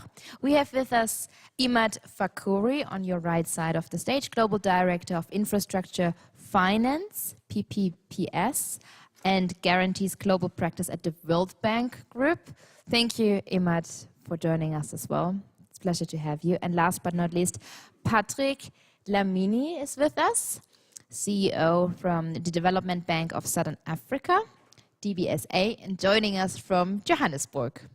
Live. Isn't that beautiful to be live again and not just in pixels, right? That's why I celebrated a little bit. So thanks again. This is your round of applause. I think we get into the shape again. All of your institutions are members, and the World Bank and the KfW are co-chairs of the MDB DFI expert group. So that makes it even more exciting now to speak with you and to talk with you, of course, about your success stories, your recommendations to leverage private capital for sustainable infrastructure development. And as I said, also your questions. So please don't be shy and submit your questions. I'd like to start with you, Patrick, as we heard a lot about the global north, of different perspectives from private investors from the global north in the previous panel and the previous hour. And now with you, I'd like to start our conversation, our panel discussion with a change of perspective right at the start, because you, as an investor such as the Development Bank of Southern Africa, you're rooted, of course, in the Southern African market with a public mandate in infrastructure.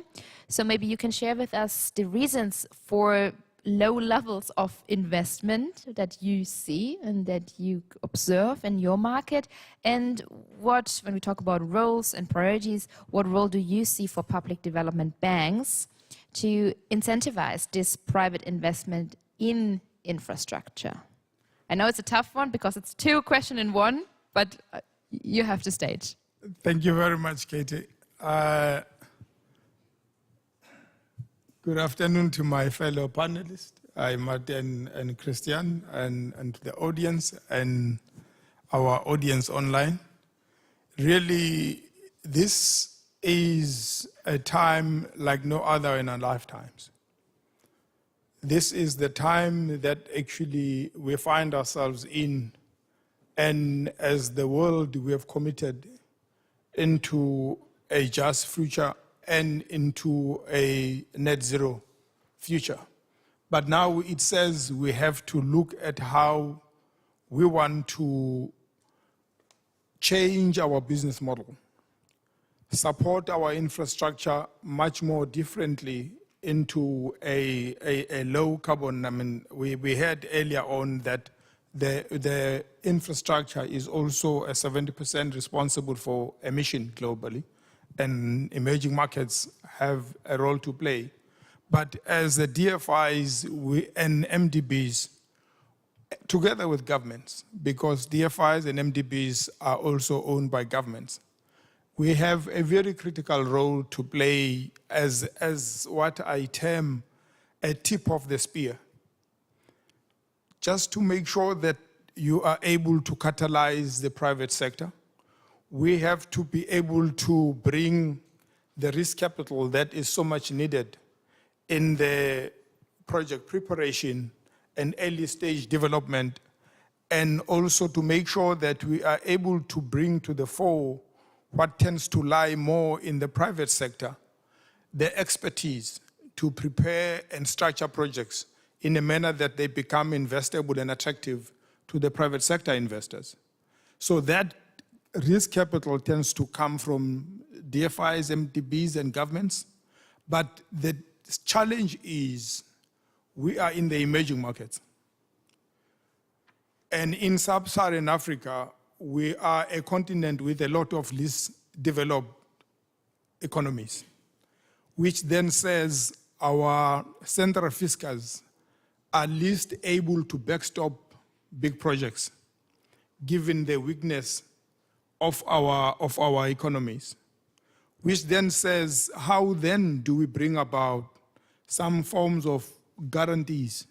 How can we partner with our international partners in making sure that we are able to still de-risk projects and make them fundable and attractive for investment purposes? But as DFIs, we also have a role to play of ensuring that we can be able now to come up with virtual teams that can be able to look at projects for wherever the experts are located. But I think what we have learned during the pandemic is that we can really be able to meaningfully engage and do a very meaningful and profound work sitting in our respective homes or in our respective countries. So I think this is now an opportunity where we can be able to access all manner of special skill sets to help prepare and fast-track projects into bankability.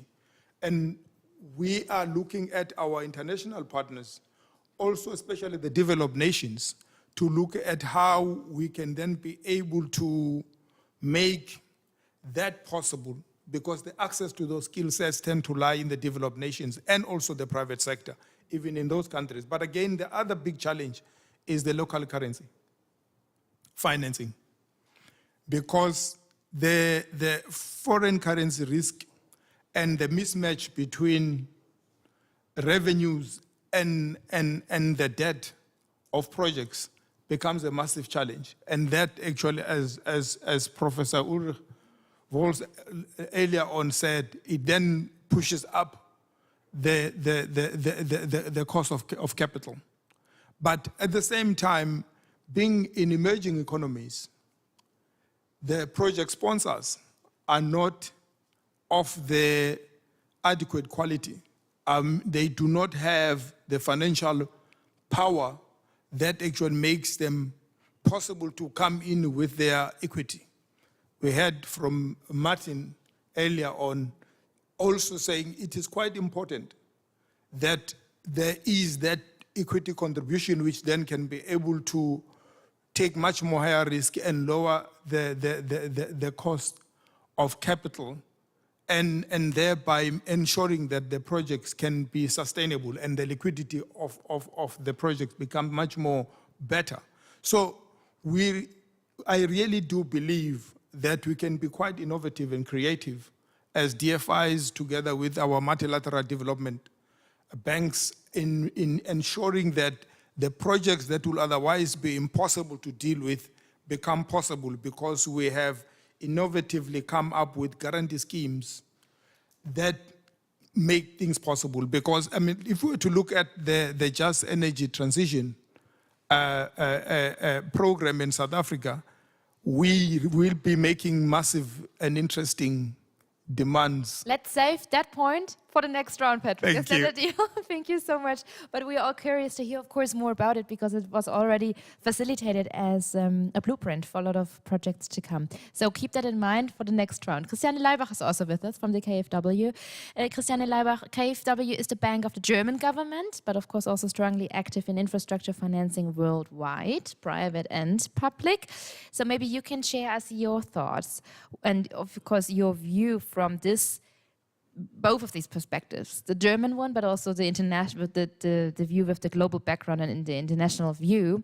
What role do you see for public development banks to incentivize private investment in infrastructure? And maybe you can also share a best practice from your experience. What really worked well? What is on your table and where you really were astonished by the success rates? Yeah, thanks a lot. And hello and welcome to everybody here. Yeah, just a couple of words on the KfW. I think you're probably all familiar with it, but I think what makes us a bit unique is that we have really different legs under one roof, and that is on the one side the development bank dealing with government-to-government projects, and the private sector in one of our subsidiaries, Sdgs, just working in emerging markets and developing countries. And then a more commercial operation, which is called the KfW IPEX Bank, and is doing structuring and arranging of project finance. So I think it's fair to say that I think from all different angles, we have quite a comprehensive view and more than $60 billion euros in assets and infrastructure investments.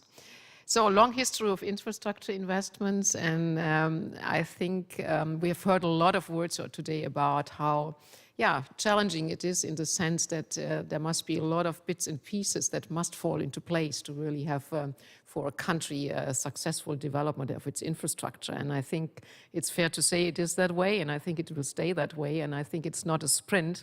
It always has been and always will be a marathon. Yeah.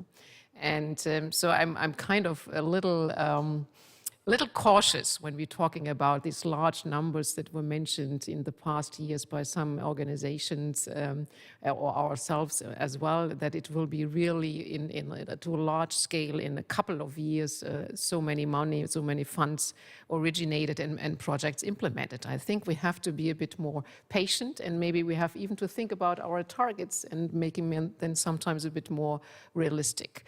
As I said, a lot was mentioned already today. When I look at it from our point of view, yes, there is a lot that needs to incentivize private investors to invest in a developing country in infrastructure, because the long-term risk you take, it is a currency risk you take, it's a lot what we have already discussed. And I think there are a lot of good groundwork done in the terms of de-risking, in terms of trying to cope with better standards and harmonizing standards, making it more digestible for capital markets and commercial banks. And I think we should follow that road. I mean, because I think that's the only way how we can get to more funds, because let's be honest, I mean, public funds for national banks and multilateral banks, I think quite honestly, there will be more under stress in the future to come than they have been in the past. And we do see that a lot of emerging markets getting under stress in terms of their own financings, in terms of their own fiscal policies. We all know and have already talked about it, about higher inflation, energy prices, and food security. So I must say honestly, I think the circumstances won't get any easier in the years to come, and I think it's good to make us talk openly about that, and then think about what can be done. Yeah. And it is, as said, it's a lot of bits and pieces. When I come more to the traditional role of a public development bank, I think there's one thing that hasn't been discussed yet today here, and that is what can we do together with our partner countries really to reform sectors and to really form a good basis and a good basis that attracts private investors. And on that token, and that we have done very often together with World Bank, I think the policy-based loans, as they nowadays established, are a very good tool really to support and to accompany structural reforms, because without a good structure, without a good regulation, I think we don't have to talk about all the other things, because then no private investor will go into these markets. Yeah.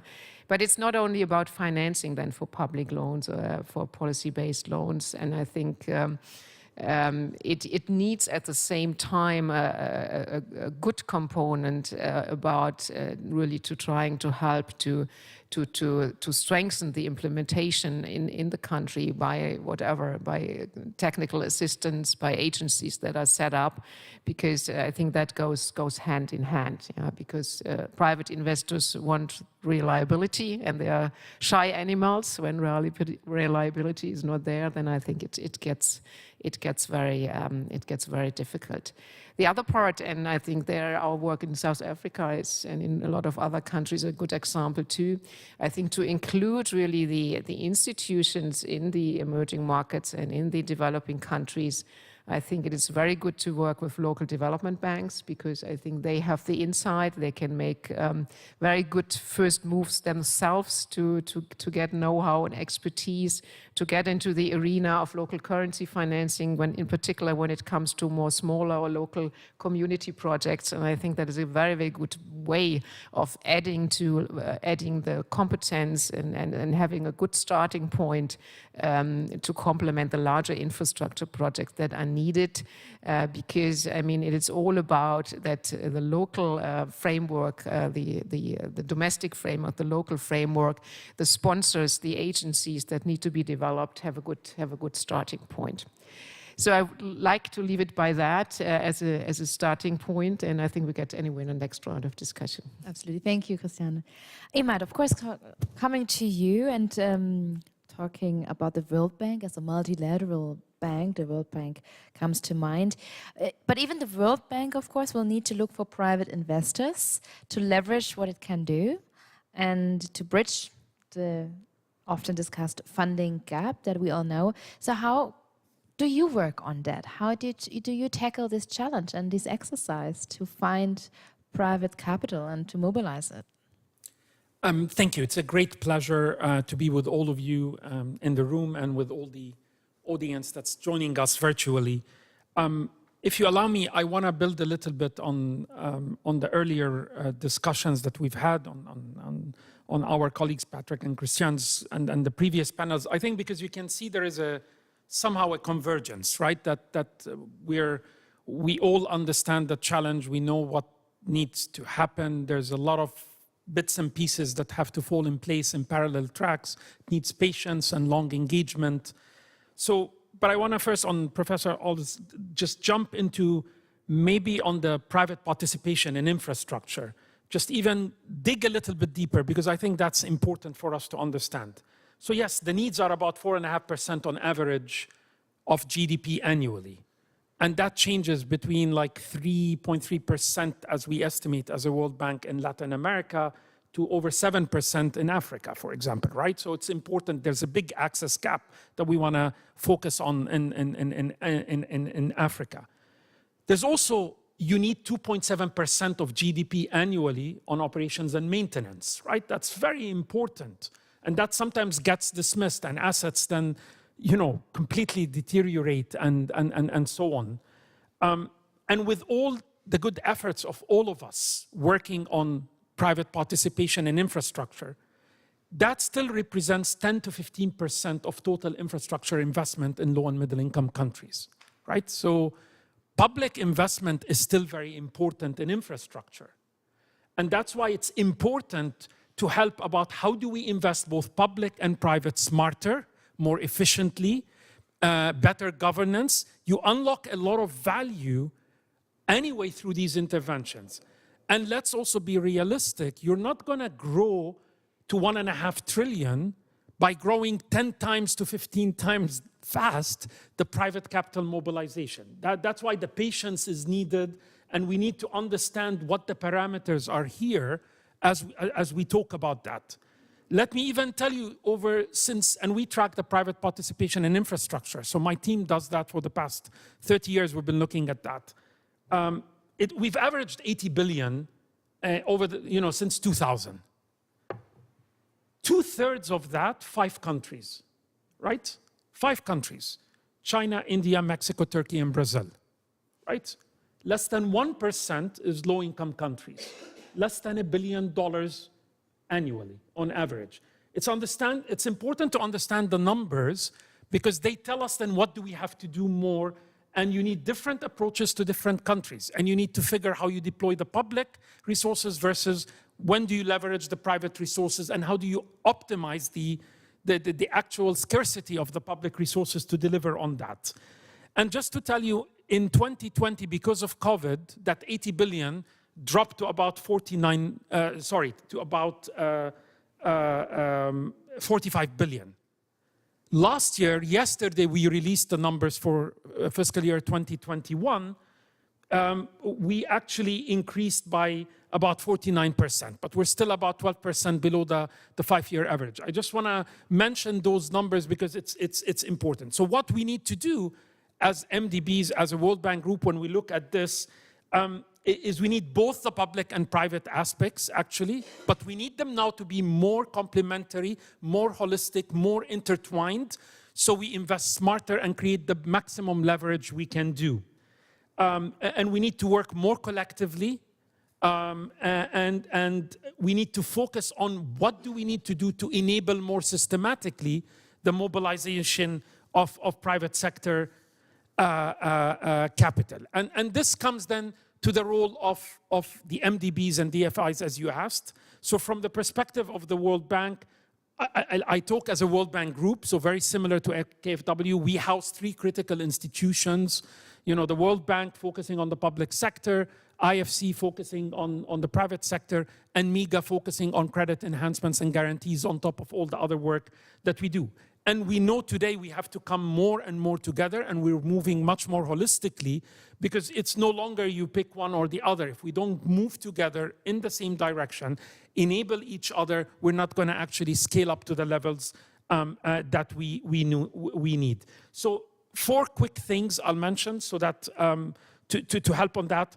So the World Bank Group has a great, track record in this. If you look at private capital mobilization, jointly we deliver 42% of the private capital mobilized across all MDBs and that. So we're a big player. But we all know, to be humble, that actually the effort is much more challenging and needs a lot more efforts to deliver on that. So firstly, we think we need to continue the important work of critical diagnostics that actually identify, for us, what are the reform gaps, what needs to be done, what are the type of pipelines and projects that we need to be working on. And here I'll mention maybe just few critical ones that are very relevant to the infrastructure agenda. The climate change development reports that the World Bank is, as a group, launching and developing to look at climate change and development in an intertwined way. That's a very important change, how we move forward. The infrastructure assessment programs that we deploy in different countries. We have about 35 in many countries, and IFC's private sector diagnostics. All of these are very important because they actually tell us how are we going to deliver on climate and development in a sustainable manner. What are the reform roadmaps that we need to actually deal with and address so that we can actually better deliver and scale up the private capital mobilization on that agenda. The second part I want to emphasize is the enabling environment part, which is a lot of work that needs to be done there. The third part, the importance of building the pipelines and the need for project preparation. There is actually good project preparation that actually delivers on the pipeline. The fourth is the way we're moving to more scalable, programmatic approaches that I think are going to be more and more important. So I'll mention a simple example. In Brazil, the World Bank, as bank and IFC worked with the Global Infrastructure Facility to actually help 10 municipalities do street lighting very efficiently. Mm-hmm. And we standardized the work, then the documents, and then the different municipalities, hundreds of them, are using the same intervention and replicating this across the board.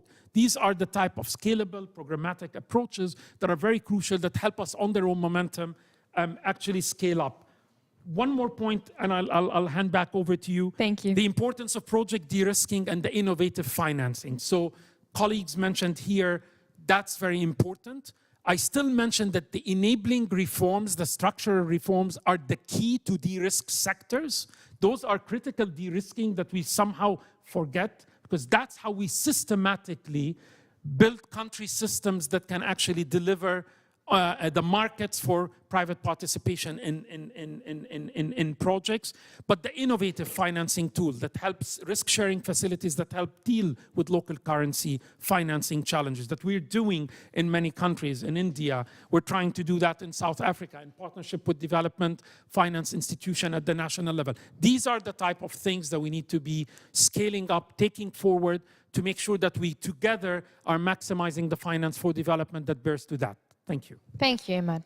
Christiane, I'd like to come back to you because I think that brings up together also a point that you mentioned, and picking up what Imad just said, intertwining public and private together, creating new platforms with a question mark. Maybe, do we need more platforms? Do we need more dialogue? That's a question that comes into the communication because it also brings up creating environments, creating ecosystems in these disruptive times, combining innovative thoughts, but also, of course, the traditional infrastructural investments. So where do you see the future of bringing together public and private? Do we need more platforms? Do we need more communications? Or do we need a completely different approach to rethink also the cooperation?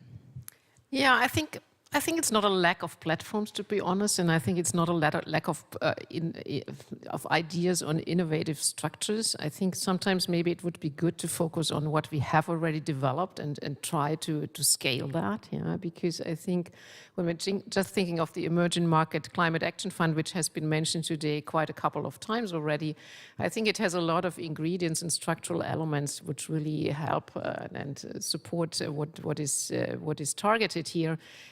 But I think you can only get it more scalable if you gain more experience, if you can include more private investors, if you make it more public that it works, yeah, and if you create by these kind of ventures really example and trust in a way, because in the end about private investors is about creating trust in a structure, in a country, in a certain systematic. So I think it would be good to focus on quite some good and very good examples, and that might be really very, very helpful. We might have to add in the future a couple of more features is my thinking, because when we are looking at the actual situation where we are in, geopolitical issues and so on and so forth, I think that private investors might even more look at political risk and currency risk in transfer risk in the years to come. And so I think if we from a public side, government side, I would assume that political guarantee, political risk insurance and other features get more important in the coming years. You know? So I think it is more, for me, it is more about focus, really the instruments that are already developed, really focus them and trying to make them larger and more reliable. And if I had a dream or a wish, then I would say, for example, with the Emerging Market Climate Action Fund, now it's a 1-to-2 ratios from public funds to private. I think we should have the ambition that this is growing, because then we would be really could be really have a role as a catalytic mechanism. Mm-hmm. Thank you. Patrick, coming back to South Africa, maybe you can share us your best practice example. What has worked out well with your work, of course, as a National Development Bank and the project of the Energy Transition Project. So from your perspective and looking back, what has been a lessons learned and maybe a point that you are proud of, but also maybe a point that we can all learn from, or what we can take home with us? Thanks, Kate. Actually, we do have what has been a lighthouse, so to speak, in how we were able to catalyze the private sector into the energy generation, the renewable energy independent power producer program in South Africa. As the Development Bank of Southern Africa, we still host that office, we call it the IPP office, the Independent Power Producer Office. And we made sure that it was able to, but again, it is also sovereign backed by government. But the manner in which it was able to catalyze the private investment into energy generation has been recognized the world over. It is one of our, I think, our flagship program. And even now, we don't have to worry because the private sector are falling over each other to get involved in each and every round. We just need now to start seeing how we can be able to keep on being much more smoother and improving in terms of on the political side in allowing that to flourish even more. There is a lot of space. South Africa has a lot of what I term free land. You don't have to do deforestation. We have massive open tracts of land in some of the provinces with massive radiation levels, which then says we really can be able to do much more of energy generation. But the challenge then becomes, how do we make sure that the grid is optimal as well at the same time? But there are quite a number, like the climate finance facility that we have also put in place together with the Green Climate Fund, because as DBSA, we are together with KfW actually, and the World Bank are one of the accredited entities by the Green Climate Fund. We have also put in place what we call the Embedded Generation Investment Program. Again, we are looking at private companies. The government has put a policy in place that allows a private firm to do up to 100 megawatts for self-generation. So again, this is on a 50-50 with the Green Climate Fund. So we are now actually busy doing the electric mobility with the Global Environment Facility. Again, we are trying to see how we can, starting with the metros, put in place electric buses and minibus taxis for the country to try and minimize greenhouse gas emission in the cities, because the transport is one of the big contributors. So some of them are still early stages, but we really do believe that I think we have some potentially very flagship and proud projects that we will be coming up with. So Patrick, among us, can I delete my load shedding app from South Africa? Is there no more load shedding going on? Can I delete this app in future? I think we are getting there. Actually, we have seen some very good work done by our power utility called Eskom, because now we are seeing the separation of generation, transmission, and distribution, and they're busy with that in place. But now we are also seeing that government recognizes that we need to be much more aggressive in ensuring that there is security of energy for our economy to grow, and security of energy is absolutely critical. We are getting there, not yet there. Again, this is why I was talking about the possibilities of some creative schemes to make sure that Eskom, our power utility, even though their balance sheet is limited, how can we be able to de-risk and enable investment into power generation in South Africa that can then really be able to take out that headache of load shedding? I think you call it also a headache. It's not just me. I have solar panels in my house. Solar panel. Okay, wonderful. Load shedding is an app for those of you who haven't been to South Africa, right? Maybe you can explain it quickly to give an understanding. In actual fact, as we speak, Dr. Ramokhupa is here, and Ombulelo and Masupa, my colleagues from the presidency. Actually, as we speak, they announced yesterday that there will be a stage 2 load shedding in the country until Monday next week, which means they will be taking out about 5 hours a day, because a certain generation unit actually has broken down. I think, again, this is also as a result of a very old coal-fired power generations that are becoming difficult to maintain. It's like taking a car that you bought in the 70s and thinking that you can drive from here to Italy. So you really cannot be able to think that for sure it will be able to get you there without issues. So I think it is that we have a number of very large fleets that actually are very old in the generation. We need to look at how do we then build renewable and much more less emittive generation capacities to make sure that we have sufficient power generation for the country. Yeah, and I think it's important to talk about these life realities because 5 hours of no electricity means lacking income, and we name it, right? So this is always why I like to break it down a little bit. Ladies and gentlemen, if you have any questions, give me a hand raise. If there's a question, yes. And just for the colleagues at the technical counter, I don't see anything on the screen. I don't know if it's switched off or if there's a black screen. Now I see it. All right, thank you very much. Now I can see that it's on. Yes, who are you and what's your question? Okay. Good afternoon. Matthew Jordan Tank from EBRD. Excellent panel. Thank you for all the great comments and reflections. I have a question for our guest from DBSA, for Mr. Dalmini. You just mentioned the coal-fired power plants, and earlier we referenced the discussion was on the just transition. In your view, I mean, from South Africa, and a country that has a lot of things that you would like to retire because they're at the end of their lives, and you just referenced coal. What would be a couple of concrete suggestions or desire from your standpoint to the G7 or to multilateral development banks or other donors to actually help make that just transition happen concretely in an efficient, accelerated manner? I ask this because it is a dilemma if things become bureaucratic and complicated in trying to accomplish that. Thank you. Thank you for your question. Patrick.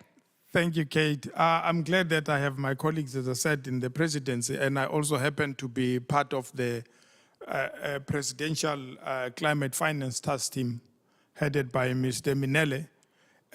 We really are looking at very meaningful and pragmatic partnership with the IPG and the G7 partners, in the sense that I hope that through the multilateral development banks and our sister DFIs, we really can play a very leading role in coming up with solutions that can be able to, one, look at how do we optimize our grid capacity for renewable energy, and two, looking at how we can be able to find viable solutions for limited balance sheet of ESCOM. How can we advise government? Because I think more than ever before, we now have a government headed by President Ramaphosa that is quite willing and is busy putting initiatives in place to try and drive certain initiatives that will be able to bring about some reforms into the economy. But what I expect really, I think guarantee schemes of sort we need to look at, and in partnership with you as multilateral development banks and national development banks, because I do really think that we can be able to drive independent power producers on the generation side and still be able to make sure that the old and the previous inefficiencies that is not taken into the transmission grid. Because when that happens, the transmission then becomes dead before it's even started. So it's going to be very, very, very important that we can also learn from our international partners on how this could be done in a manner that actually says, South Africa, you are looking at your own and unique challenges, and you can be able to get support to solution for those challenges in as efficient a manner as possible. I really do believe that this is not a mother pie in the sky. These actually are things that we really can be able to come together with many DFIs. We have DFC also here amongst us, that we really can be able to look at how best we can solution for this and start presenting these problems even before COP27. Thank you. I don't see any more questions right now. I would hand over to Imad again. Imad, when we talk about standards, and standards were pointed quite a few times in the last panel, where do you see your responsibility? And of course, how do you want to give comfort, of course, to the private investors when we talk about standards?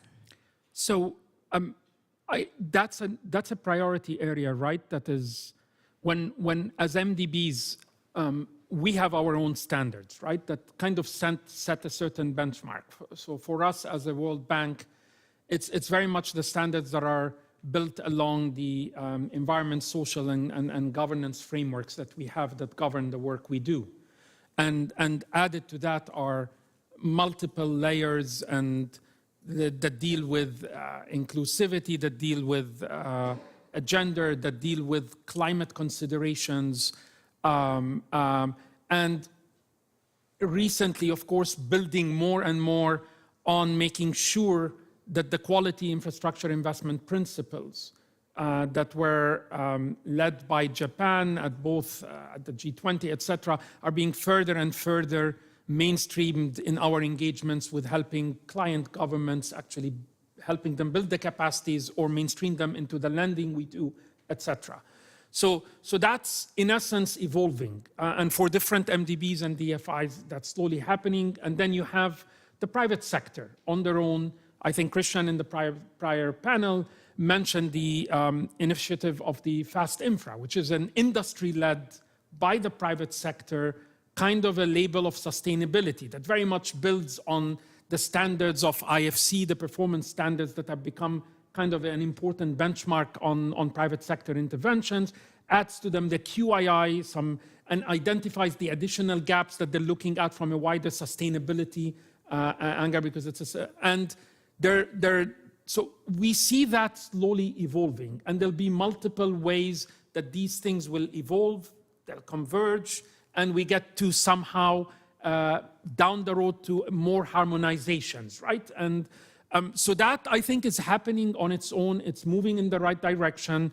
And we're going to probably see more and more movement on all of these things as we see uptakes with the private sector accelerating, where you want to link this to sustainability-linked financing, ESG-linked financing, and so on.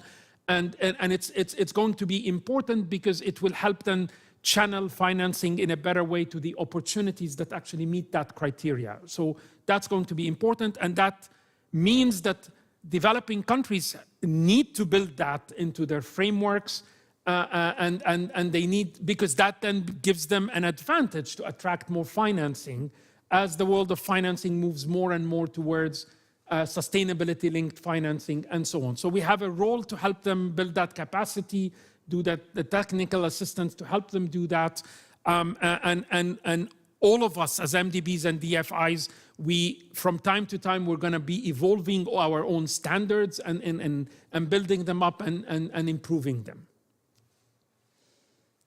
I don't see any hands right now. That's why I go on with Christiane.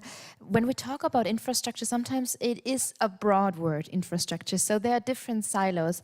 Could you, or from your perspective, is there any type of infrastructure that needs to be connected, especially to the private capital, when we talk about the digital infrastructure, the health, the education, the transport? We touched upon a few infrastructure silos. I name them now as silos. But is there any priority from your side or from your working group that needs to be especially connected with the private capital? Yeah, I think there are possibilities to include the private sectors in all aspects of infrastructure. But I think, Mr. Sattler, you raised the question a bit earlier, isn't it better to focus on some areas? And yeah, if I look at it quite honestly, I think when you do see how far standardization in one part of infrastructure is most advanced, then it's actually on the IPP and the renewable energy side. Yeah? Because, I mean, that's really worldwide. I mean, there are regulatory systems which are mirrored. There's a best practice how to do that, how to set up a sector reform. I think even when it comes to whatever PPA agreements and feed-in tariffs, I think there's so much knowledge around the world that it can be copied quite well from one country to the other. And that, I think, makes it more digestible to private investors to go into that part of infrastructure. And you still have risk diversification, which is important as mentioned earlier, in terms of that you go into different countries, but in one sector. And I think if we'll will probably gain more momentum and come to larger amount. I think it's in a sense worthwhile thinking about that, which doesn't mean that the other sectors don't need private involvement as well, but maybe it is in a different angle and not necessarily with really private equity, private money. I think in a lot of other sectors it's more about knowledge and expertise and so on and so forth, where private investors can play a role. Yeah. Imad, do you have any silos that you particularly see in the lead? So I think if we're talking about sustainable infrastructure, you kind of almost want to reverse engineer that. So what contributes the most? Because given with the scarcity of resources, we have to deliver on that, right? So we see energy and energy transition as key, obviously. And energy and transport contribute to 70% of the emissions, between 60 to 70%, depending on how you look at.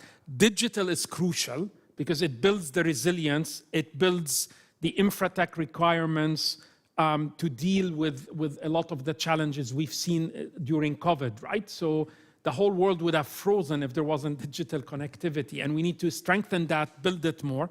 So to me, I see those are very critical and let's say at the hardcore part of the infrastructure, right? Not the soft side. So those are going to be important because they deliver a lot of benefits and they're responsible for a lot of the outcomes that we want to kind of focus on. So I would say that that's to a large extent a very important, so we need to prioritize, we have limited resources. There's an urgency to all of this that's happening, right? And climate change is hitting us all around us all the time. And so we need to accelerate. When you saw earlier that we're at the highest point of total public and private debts that we've seen.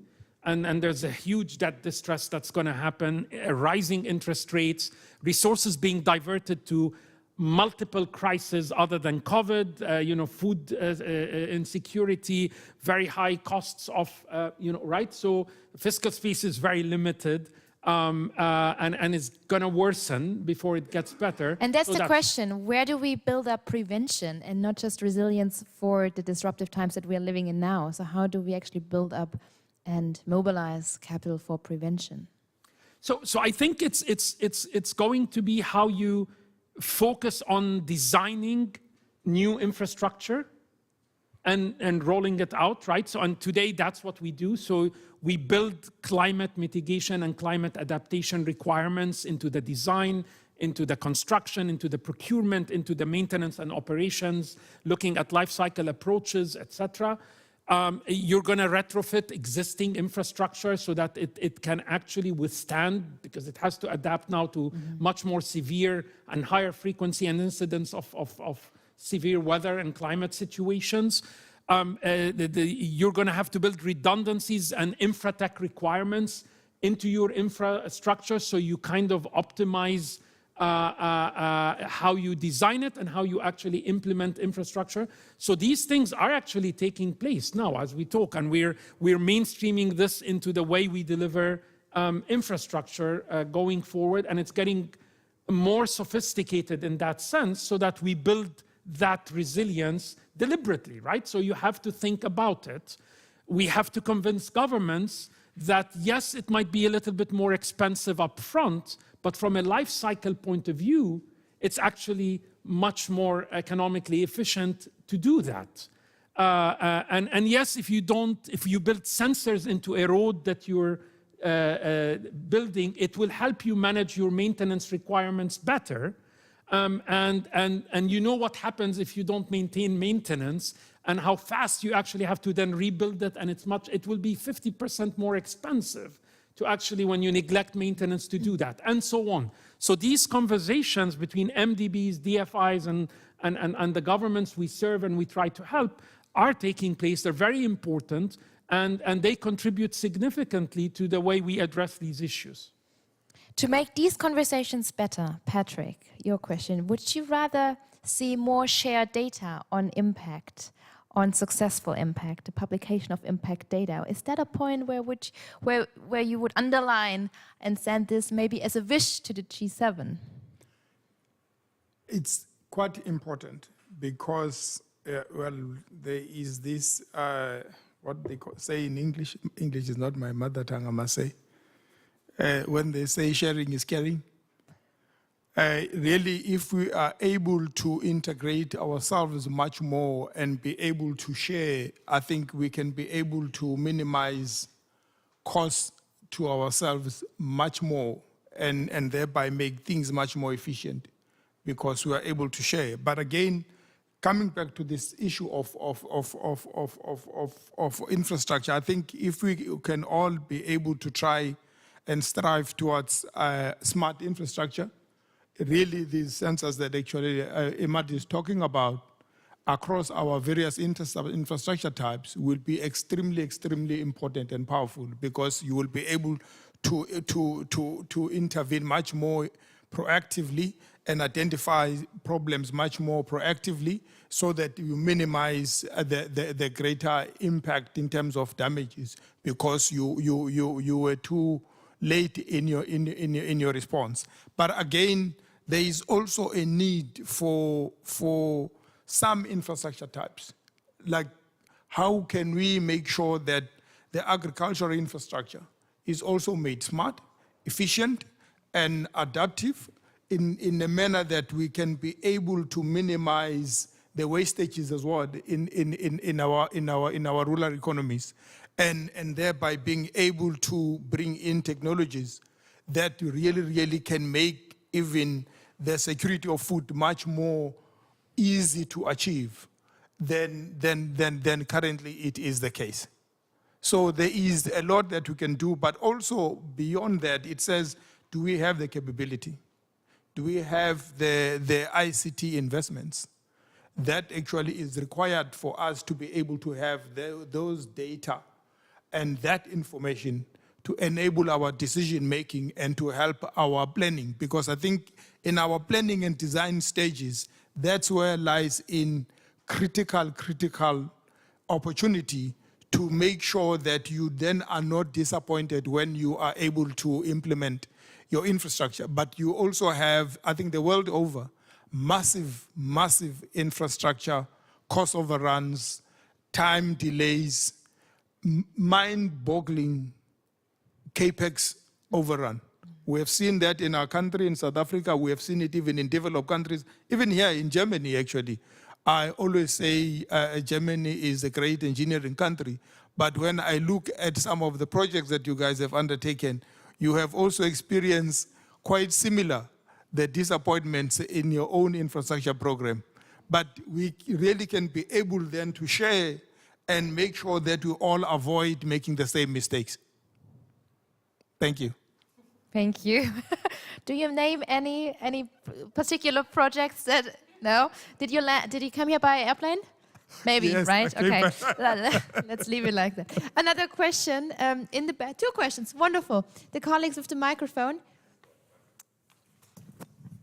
First, the gentleman to the right and then to the left. Thank you. Thank you. My name is Holger Rotenbusch. I'm heading infrastructure and climate at the British International Investment Organization. And my question is to Imad and Christiane. I mean, the topic is the link between public and private sector. And as Imad, I think you had mentioned some numbers earlier with regards to capital that was invested in the emerging markets and infrastructure over the last years. The majority of that goes to the bigger countries. And earlier we've heard at the private sector panel that there are certain needs and requirements for private sector investors to be coming in. Somebody said BBB-, i.e. investment grade.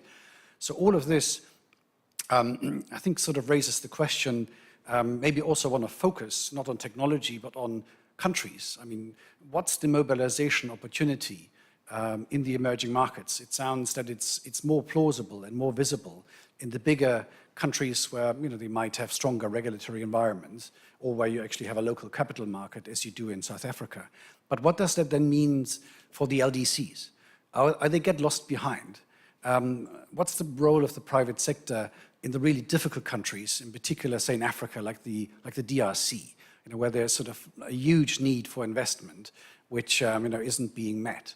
So is there a bifurcation of this conversation on the bigger, more established countries as compared to the smaller and weaker countries?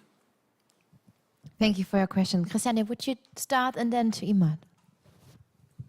Yeah, I think it's a very good question. And I think I understand that it's probably, and for more than one reason, yeah, it looks more, more promising really to look at the already more established countries and the larger countries and the countries that form already a certain basis. I think you would need probably different instruments to when you go to LDCs, yeah, than just the ones we have been talking about today, where really private investors go when we talk about structured funds, as discussed earlier, and that's attractive enough then, and not only attractive enough, but risk-sharing mechanisms are working well enough really to attract private investors. I think it gets really way more difficult, and honestly, and I think you would need probably even more of a cushion, I would say, in terms of risk, if you wanted to go in the more challenging countries, yeah, and so it is. I think at a certain point of time, quite honestly, it's probably a question of where do you have more of probability of being successful in implementing an infrastructure in a country, and there might be, quite honestly, really countries where it is better really still to follow the public road, yeah, the public and the government road, before you really trying on, and you don't can act really successfully, yeah, and so I think I can't answer this question for each and every country, but I think there is a tendency that you can say that there are some countries where it would be better if government policies and public banks, be it multilaterals or national development banks, have a first and a second footprint before we starting to trying to attract more private investors. Yeah. Yes.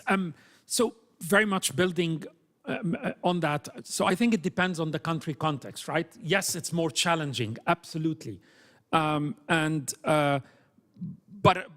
it's happening, so it takes place.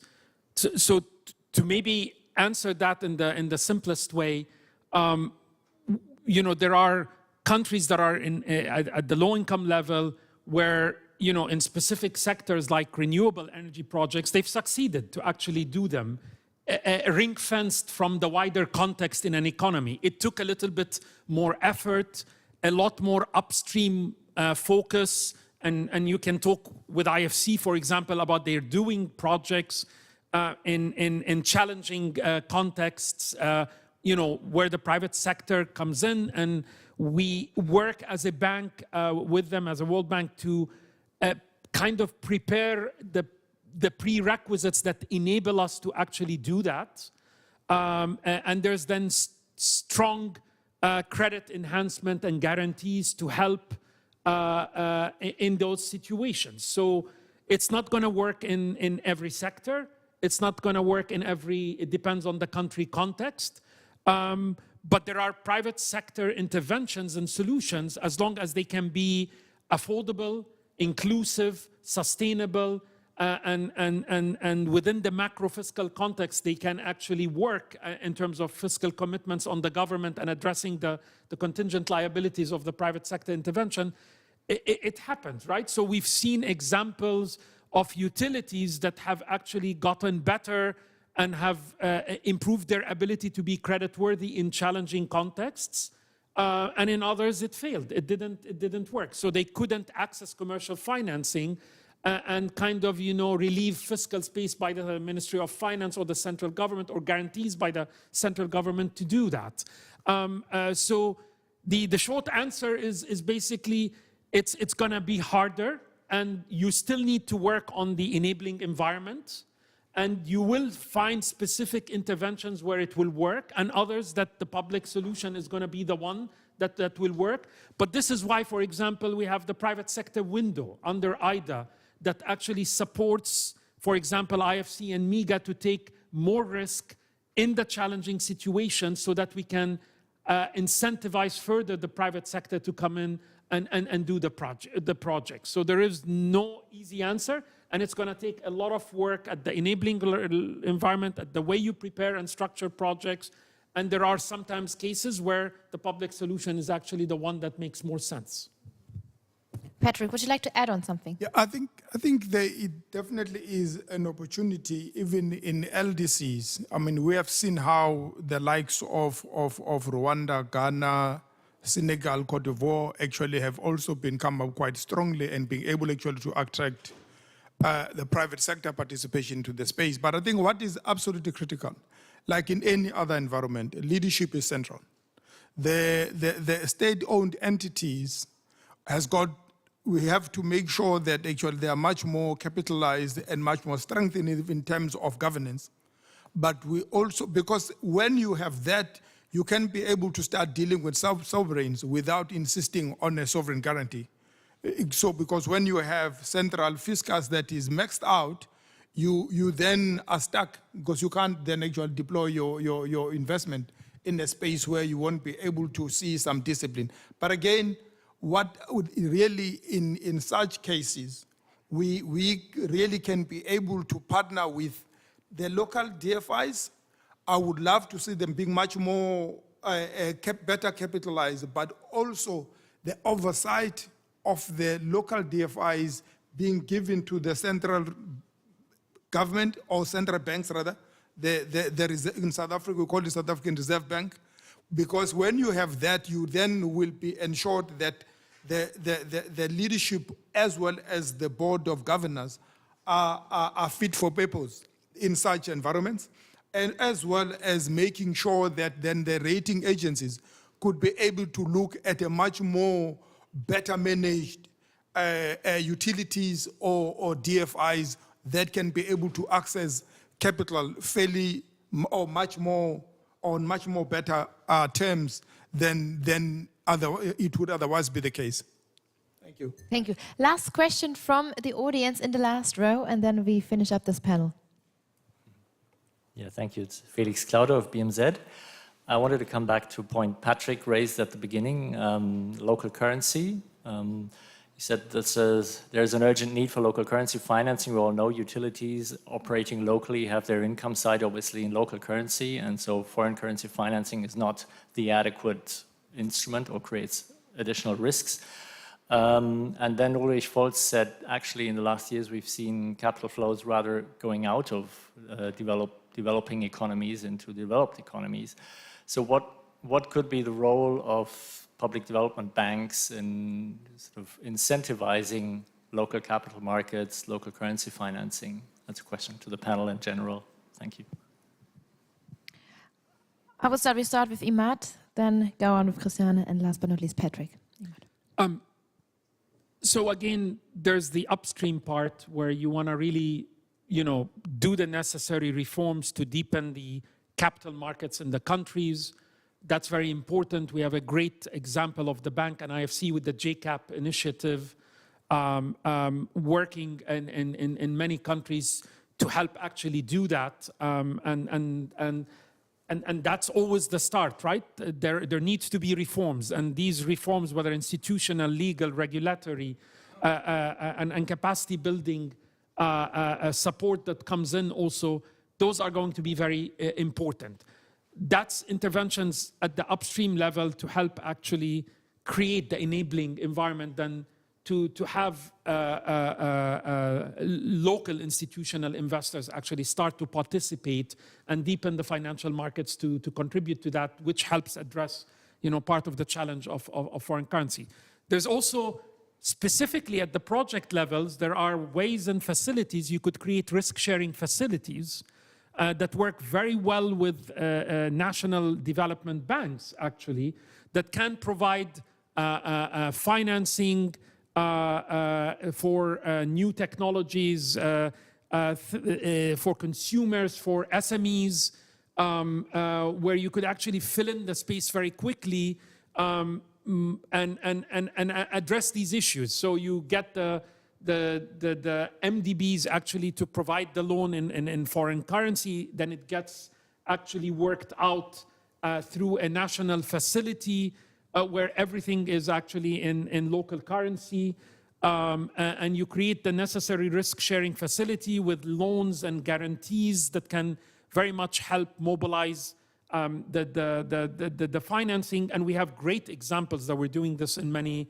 parts of the world. For example, as a World Bank, where we're supporting either interventions directly or in partnership with IFC, depends who we're working with, etc. So those actually at that level work. So the ultimate answer is yes, and we will work at the levels of the policy reforms. We will work at the level of national or domestic platforms and facilities that help us actually address some of those constraints due to foreign currency, so that we can proceed in parallel tracks and hopefully do more at the country level. Mm-hmm. Thank you, Imad. Cristiano? Yeah, I mean, technically, I think that's very comprehensive of what you described. I mean, the other part of the question, which I think is behind that, how can it be attractive for local investors to invest in their own country? Yeah, because I mean, that is actually the source of any local currency to be, to get more attractive and to be able to get involved in projects. And I think there again, if an infrastructure sector is of a certain quality and government and private sector is working on good grounds and on sustainable and on grounds, I think then it will get more attractive for local investors really to keep their money in the country, and so there is more source of local currency on that. And when we were just talking about is private sector possible, private investment possible in LDC countries, we have come across even investments which have been done through an export credit, which you wouldn't expect in really, I don't want to mention the countries now, in very difficult circumstances. But why was that possible? That was possible because a local investor said in a private initiative, I'll set up here a power plant, and I do that on my own, from my own account, together with other local investors, and take really the initiatives and do that. Yeah. So I think that's really the source of it, the trust in the sense in its own in the domestic investment scene. Yeah. And Patrick, last but not least. Thank you, Kate. I think it really is something that is very important for our international partners to think about. And why I'm saying this is because the DFIs in the developed nations and the multilateral development banks have the capacity to come up with strategies to minimize or to hedge currencies, and to make sure that the funding into vulnerable countries, especially the LDCs, is in local currency. So I know that it also pushes up the cost of capital to those projects, but it is something that really can be done. We have done quite a number, but I think the national development banks also have a role to play in the aggregation role, as Professor Vol said earlier on. We are actually even now looking at small IPPs for non, as well as IPPs for non-sovereign backed utilities in South Africa, because we are trying to open up a space for the small and medium enterprises to play a role in smaller generation microgrids. But we want to play an aggregation role in a programmatic approach, thereby making sure that we are able to minimize the individual risk and the individual vulnerabilities of project sponsors, because when we aggregate, you then are able to take care of a number of massive issues that where project would otherwise not be possible. But we are looking at those. And again, we always call on our international partners, the MDBs, our IDFC members, and really, and now actually I will be calling also on my friend Andrew Herkovitz of DFC to also join us as the International Development Finance Club, because I think we really have a role as global DFIs to really cooperate and partner with each other and find really lasting and very sustainable solutions. Very interesting panel. Thank you so much to all of you. I'm looking forward to our next opportunity to chat about all these points that we were mentioning. Thanks to Patrick Lamini, Christiane Leibach und Imad Fakouri. Thank you. This is your applause.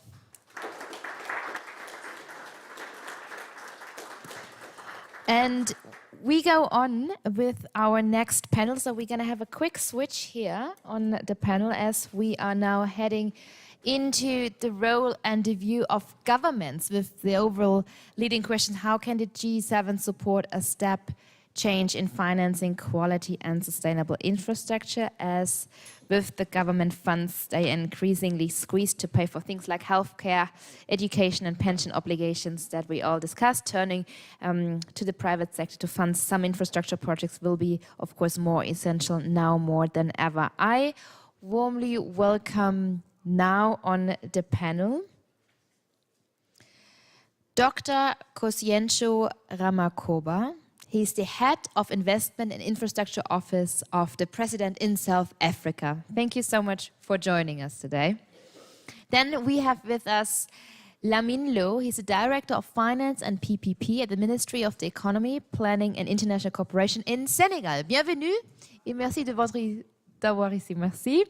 And we have Lucky Alfirman. He's a Director General at the Ministry of Finance, and he's joining us from Indonesia virtually. I hope you can hear me well. Hi, very good evening from Jakarta. Jakarta, that must be like late in the evening now. Thank you. Yeah, it's 10:40 p.m. now in Jakarta. Oh, all right. So we're going to finish before midnight, just for your personal planning. And we have Kumar Piyush with us, Joint Secretary at the Infrastructure Policy and Planning Division at the Ministry of Finance in India. Also to you, a warm welcome, good evening to you as well. Yeah, thank you. I hope I'm visible, audible. I can hear you and I can see you. Beautiful. That's the magic evening. of these hybrid events. Isn't that beautiful? Yeah, and a very good evening to all of you. It's late night here, late evening here rather, 9 p.m. So we are looking forward for this session. Thank you. Thank you for joining us. Wow, wonderful. I'd like to come back before we head over to Indonesia and India as well. I'd like to come back to South Africa. We just mentioned, of course, your perspective, and we've already had a chance to get a view a little bit from the Development Bank in Southern Africa. But I understand, of course, South Africa's government also having ambitious plans in expanding the infrastructure. We touched upon a few things already. And the man behind all these plans, that's you. So I'd like to hear more about your perspectives and, of course, your priorities and maybe your headaches at night.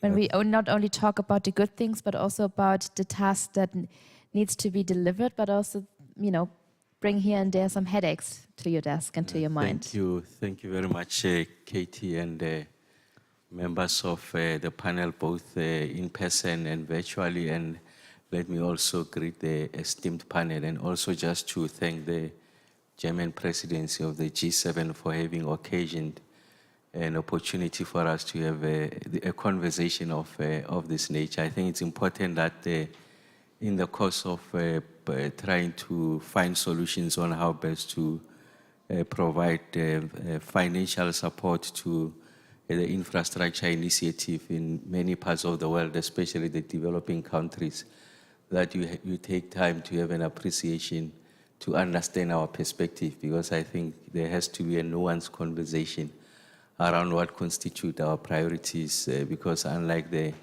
industrialized global north, we are faced with a multitude of problems, and those have to do with the nature, pace, and scale of development in our respective countries. For an example, we still don't have universal access, so there's still a multitude of people who are not connected to the grid. People don't have clean potable water at the time that they need it at the right quantities.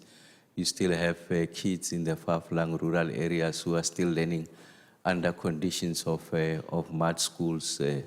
When there's torrential rains, kids can't go to school. People can't access government facilities and amenities because they have to cross water bodies, and there's no appropriate infrastructure to convey pedestrian movement across those water bodies. So I thought that it is important that we get to be invited at the table so that we have an opportunity to articulate our perspective. And my view is that once we are able to find a point of intersection between private sector interest and the interest of the sovereign, I think that's a sweet spot, and that's how we are going to realize our own objective. I mean, in the country, so the president has taken a view that the infrastructure is going to be, and I paraphrase, a flywheel that is going to help us to reconstruct and recover the economy. And this articulation precedes the arrival of the pandemic because the country was faced with adverse economic headwinds, unemployment growing at alarming levels, remains unabated. The structure of the South African economy is such that the majority black population remains excluded from opportunities. There's no spatial justice.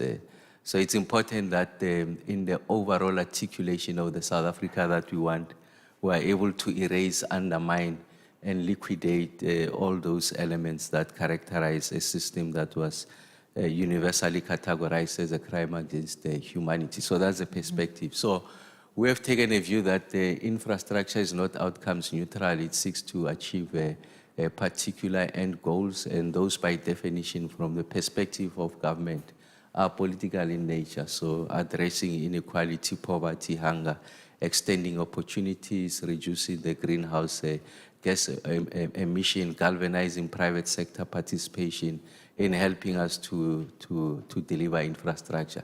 So we have identified what we call the foundational network industries: energy, water, transport, and ICT infrastructure, because they contribute disproportionately towards realizing efficiencies in the economy, universal access, ensuring that there's spatial justice, and essentially galvanizing private sector interest in the economy. But of course, with COVID, what that has meant is that the fiscal headspace is diminishing. There's no fiscal runway. So there's a need for us to look at alternative forms of financing infrastructure. I mean, CE Patrick was here just now articulating what our attitude is working with private sector. So the president was able to convene the MDBs, the DFIs to his place of residence, just to say that they need to participate in the resolution of the financing problem in our country. We have introduced the infrastructure fund, essentially a blended financing mechanism. The state makes available about $7 billion US so that we can crowd in private sector participation. We are introducing reforms in the PPP, dispensation. So if you look at the funding of infrastructure in the country from the fiscal point of view, PPPs only account for about 2% of that financing. So there's a need for us to reconsider and look at that environment to make it possible for private sector to participate. So yes, in a nutshell, we are foregrounding the importance of infrastructure in the recovery effort, the transformation effort, but also trying to resolve the socio-economic imperatives of the country. And government can't do it alone, and that's why the president has invited private sector to participate, and hopefully I'll expand more about how private sector is participating to help us to finance the requirements that is associated with an aggressive and bold infrastructure rollout. And in one keyword, what gives you a headache when we talk about sustainable infrastructure and mobilization of capital? Well, it's largely the capacity of the state. So, I mean, in our country, and I guess in many developing countries, we find that we don't necessarily possess the necessary skills for us to design infrastructure so that it lends itself to private sector participation. The financial and technical engineering skills don't exist. Of course, in our country, it was hemorrhaged. I mean, we are the most industrialized country on the continent. We had the skills that resided in the public sector, but of course, some of them have left for private sector or for greener pastures. So my view is that once you enhance and improve the capacity of the state, we should be in a position to resolve many of the questions that are confronting us. Thank you. That's a very long keyword, but I'll take that. And Monsieur Lamine is with us from Senegal. Maybe you can give us also a glimpse from your perspective when we talk about the Senegalese local perspective when it comes to different challenges and, of course, approaches when we talk about sustainable infrastructure investment. How do you tackle the topic? First of all, thank you for inviting us.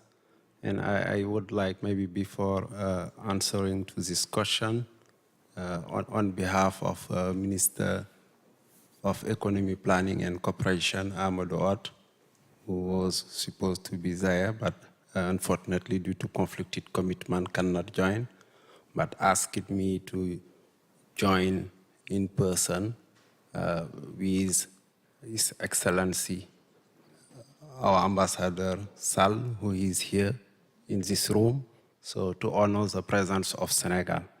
So this is a way to thank G7 for this event, which is important for us. And as a government, and talking from perspective of government, but as well from African country perspective, talking about sustainable infrastructure, it's something which is, in our view, a must nowadays, and for two reasons. One being in Africa, in particular in Senegal, but the situation is similar with other countries. You know, we are in a hurry to have infrastructure. So it's urgent needs.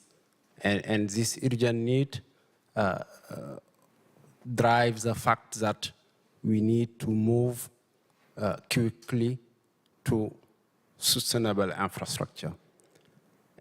The second element which drive this wish to have private financing in particular is driven by constraint on fiscal, meaning budget that we have.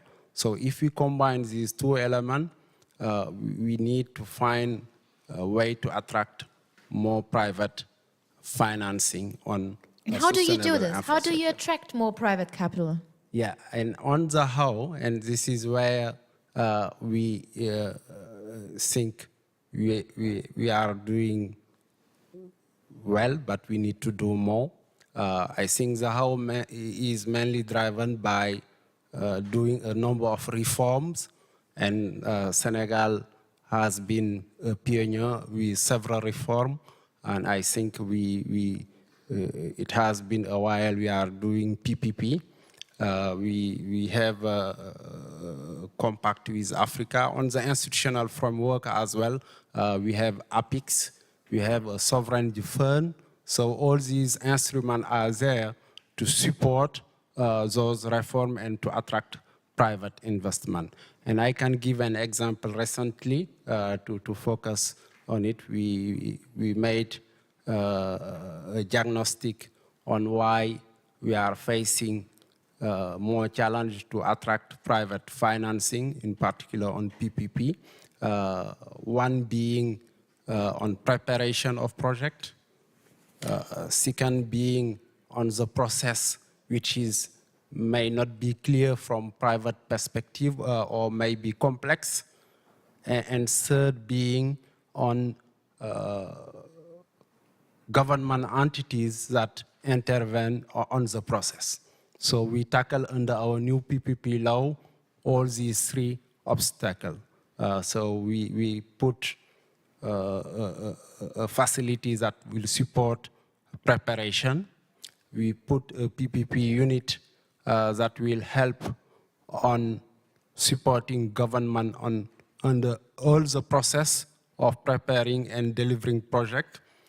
And last, whatever is a project, whether it's sourced from public or sourced from private, the process remains the same. So private players does not need to ask who is sourcing the project, which is key. And second, on entities that intervene through the process, we use the same that are acting under a public procurement, whether it's funded public or funded private, players are the same. So this help it, to simplify the process and give more clarity for private players.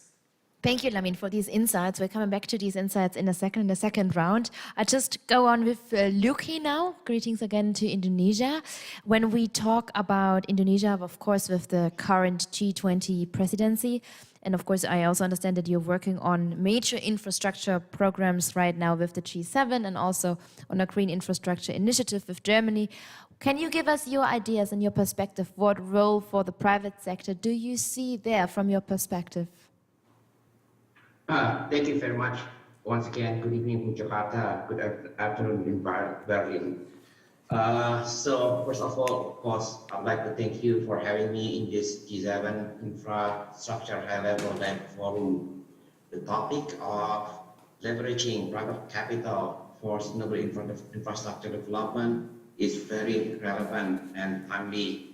I think those are three keywords: private, in this case private capital or private investors, infrastructure, as well as sustainable.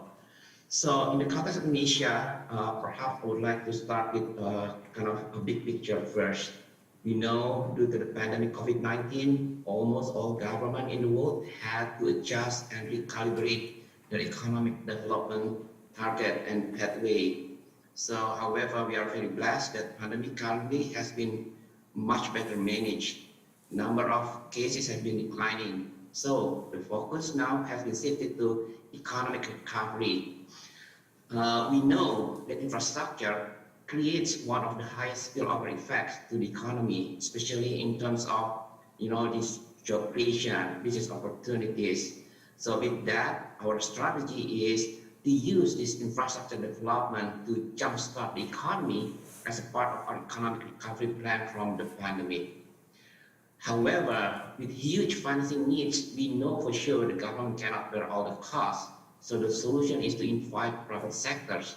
That's why government of Indonesia has been working very hard to develop various innovative creative financing schemes, such as PPP, blended finance, green paper, and so forth. On the other hand, we also are very serious and committed in combating this climate change. So going forward, our study is not just merely build infrastructure projects, rather how to promote infrastructure that is more sustainable, inclusive, as well as resilient. Indonesia, as a country that is prone to the impact of climate change, we have ratified this Paris Agreement in 2016. So we have this ambitious NDC to address this climate change. We would like to decrease our greenhouse gas emission 39% with our own effort by 2030 and 41% with the support from international support. And we have also progressed even further by pledging commitment to achieve net zero emission by 2016 or earlier. So, however, we know to achieve this NDC commitment, energy transition is not that cheap. It requires huge financing. In our estimation, in our projection, Indonesia needs around $250 billion by 2030. So that's why now let me share with you some initiatives that we've been working on. Luki, can we come to these initiatives in a second on the second round? Because I think I'd like to bring Kumar into the first round of conversation. But of course, talking about your initiatives would bring us to the second round, if that's okay for you in that moment. I just want to structure the conversation a little bit, and then we talk about your best practices. Can you hear me well? Yes. Yeah? So can I continue? No, I would come back to you for the initiatives in a second. About the lessons learned. Sorry to interrupt you here on the point, but I just want to bring in Kumar, of course, also into our conversation. But thanks again, Luki. As I said, I come back to you in a second. When we talk about India and also about your perspective, I assume, of course, that the dimension of infrastructure is very big and large in a larger scale maybe than in many other places. Of course, especially in these current times, we all heard about the heat waves in India. So when we talk about sustainable, when we talk about resilient infrastructure, you can give us maybe a glimpse of what is, from your perspective, your recipe on addressing this very actual challenge in your country to create an ecosystem for resilient infrastructure and to mobilize private capital to finance it. Yeah, thank you, Edie. Thank you for having this wonderful and good conversation around infrastructure. As also emphasized by friend countries that following the pandemic situation, there is after the immediate there is a need for economic activity to expand, and infrastructure in general is one of the core areas that for economic growth and ease of living and quality of living is very important. Now, India, we see that next decade and more, we are going beyond next 20-25 years. The kind of the appetite for the infrastructure is going to be very huge. So we have been following up. In fact, before the pandemic itself, we had looked at the requirement, and after the pandemic, as a response, the capital spending by the public has grown manifold. So successive last two budgets, we have seen almost 35% jump in the public spending for the capital infrastructure projects.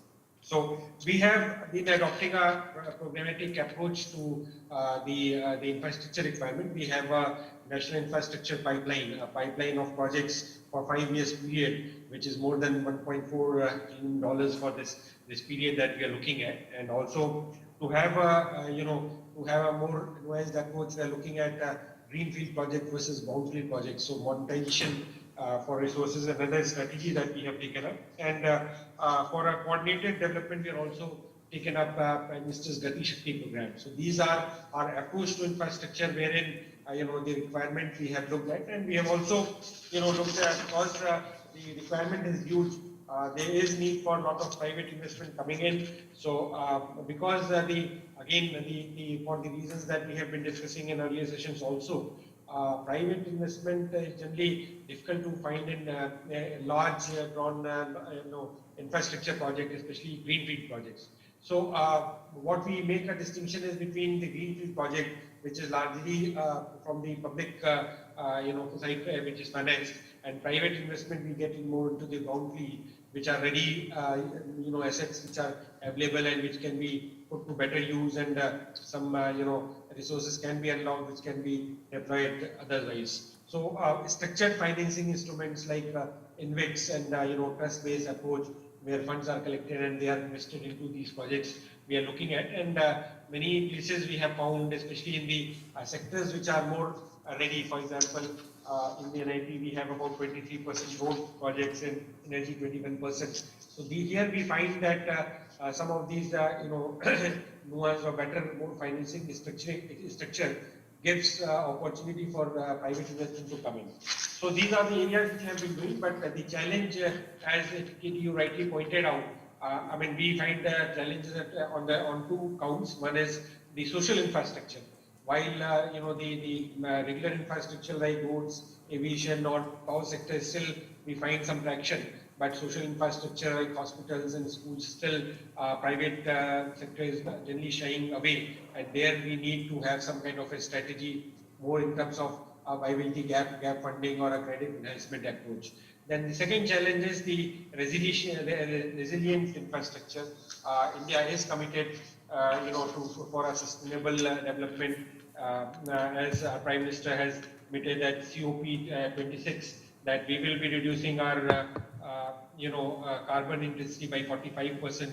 In some sectors like railways, we are looking at net zero by 2030. So this calls for a huge investment, and especially because when we look for resilient infrastructure, the experience has been in last decade or so, because India is a large country, we experience both sides, the cyclone, the drought side, and extreme conditions, weather conditions are making infrastructure, designing and financing that much more challenge.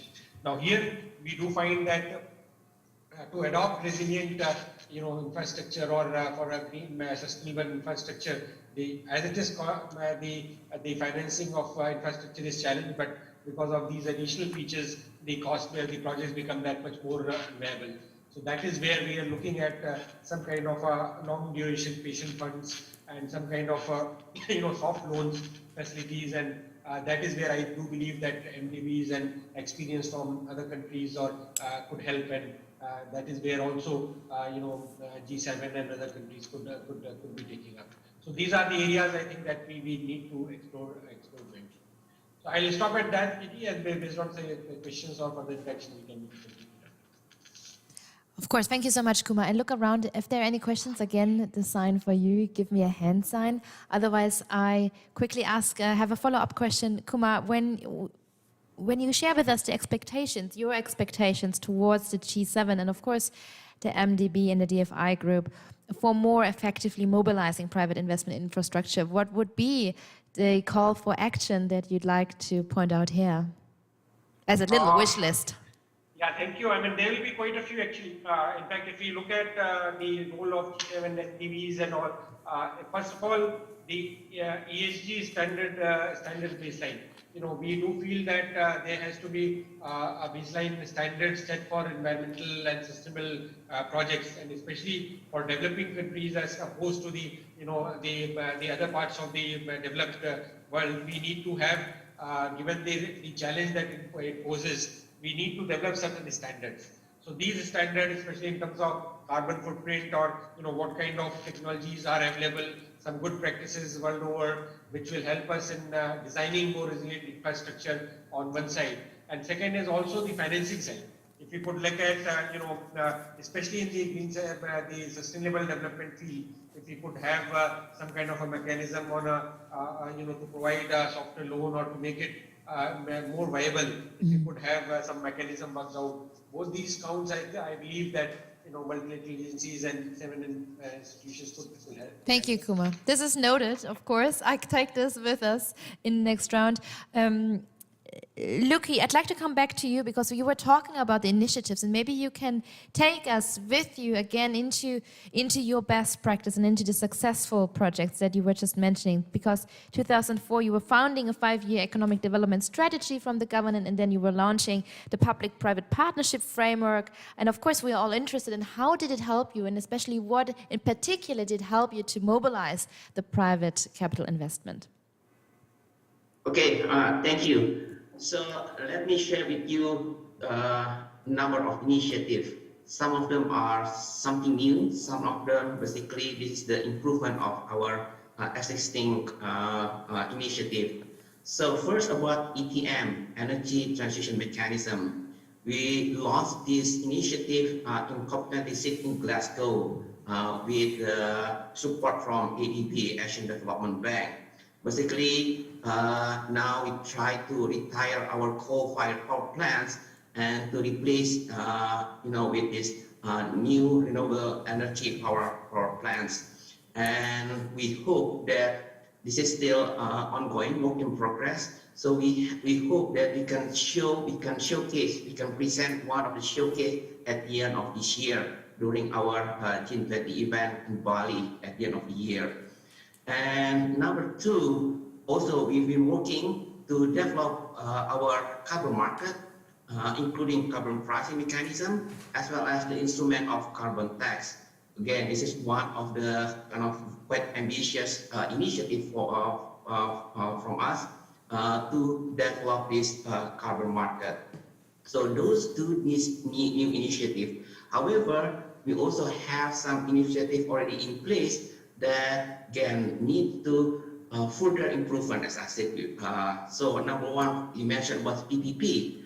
So how we structure this PPP scheme for green project.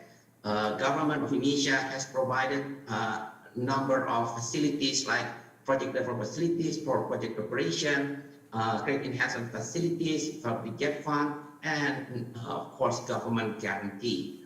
So we have introduced this blended finance platform. We call it SDG Indonesia 1, managed by one of our SOEs, PT SMI, basically to mobilizing funds for climate action from philanthropists, donors, climate funds, investors, Mdbs, and many and others. And we also have created or established geothermal fund facility. And last but not least, let me share with you our experience to issue when we issued this green bond as well as SDG bond.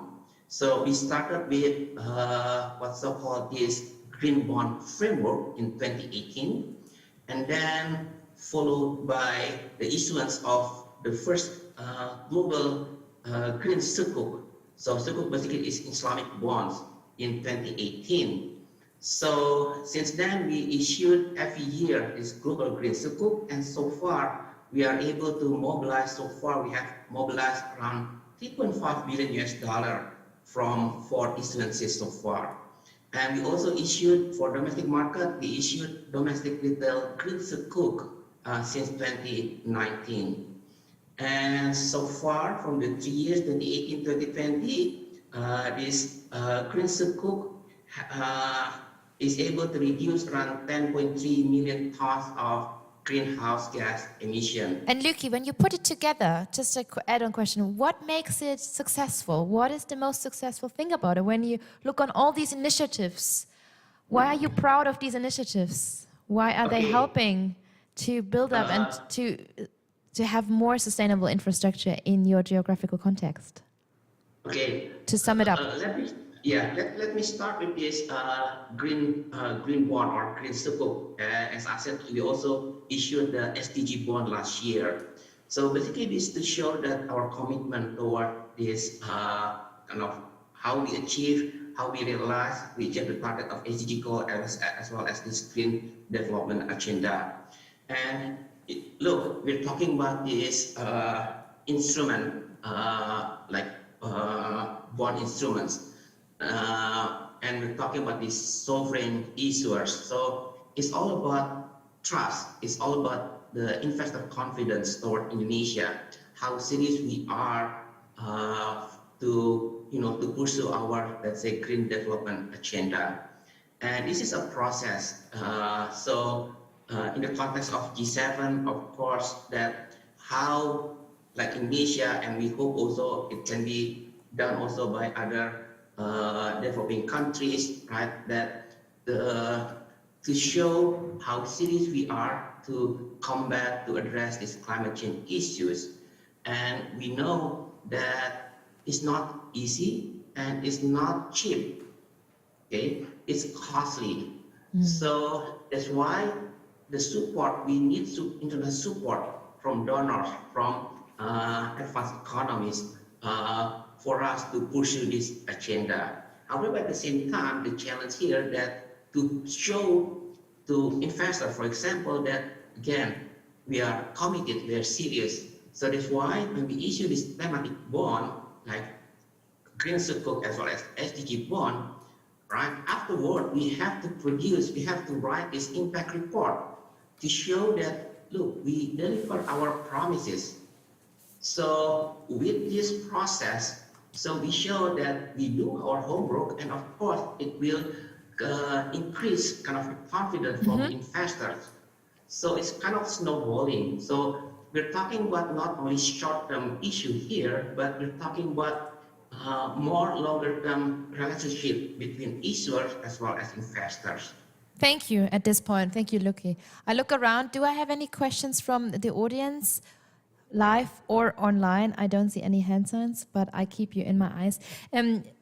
Dr. Kokosciencio, trust is just dropped as a word, and of course trust in this whole context, in our whole general question of today. How important do you see this very emotional word, trust, in a very analytical environment of mobilizing private capital investment for infrastructure? How important is it Have you dealt with Well, these conversations and talked about trust, or is it more and more, of course, only about numbers? Oh yes, there have been robust conversations at home about the trust deficit between the public and private sector. And we had seen that pre-pandemic, I think there has been a deterioration of that trust relationship. But I think what the crisis has done was to bring private sector and the public sector closer, at least in the context of the South African environment. And that's how we've been able to prevail, or at least come out of the pandemic with minimum, if you like, injury to the economy. Of course, we still suffered significant losses in terms of employment and the rate of growth in the country. But we have also seen that the president has taken the lead. I think just the introduction of the office, in the Apex office in the land, I think part of our primary mandate is to ensure that we are able to bridge that gap. And that's why at the inception of the office, we were able to call private sector around the table to have an honest and uncomfortable conversation around those things that the state needs to do to continue to attract the private sector appetite and interest in collaborating with the public sector to ensure that we deliver infrastructure. So maybe three things that for me are key for the G7 for consideration going forward. The first one, I think part of the previous panels have spoken at this ad nauseum, is the need for us to make a project preparation facility available so that we are able to prepare sound projects that can be directed or attract funding through the debt capital market. I think the current practice now is that good quality projects are crowding out social projects in competing for financing through the fiscal. So I think if we make, if you like, project preparation facility available, we should be able to direct those projects for possible private sector financing.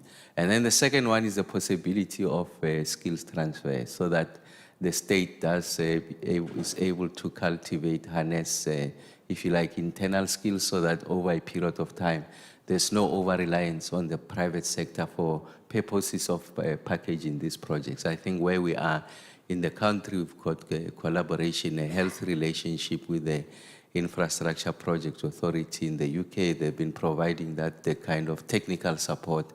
We've been taking through officials at the higher level, just to have an appreciation how you prepare projects for possible market funding and financing. But I think we can do with more. So it's not a cash injection, but essentially it's the transfer of skills. And then the last one is the issue around the JET program. I think you need to have a nuanced conversation. Otherwise, you are going to antagonize, if you like, the value of this project, of this program when it comes to the country. So just an appreciation that there are multiple coal communities in the country that are relying on coal as a source of employment, well-being. In fact, it underpins the economy of those spaces. So there are multiple spaces in our country, across the entire value chain, from mining. I mean, they are employed by mining houses, they're employed by power stations, they're employed by those who are providing accommodation for the workers, those who provide plant and equipment.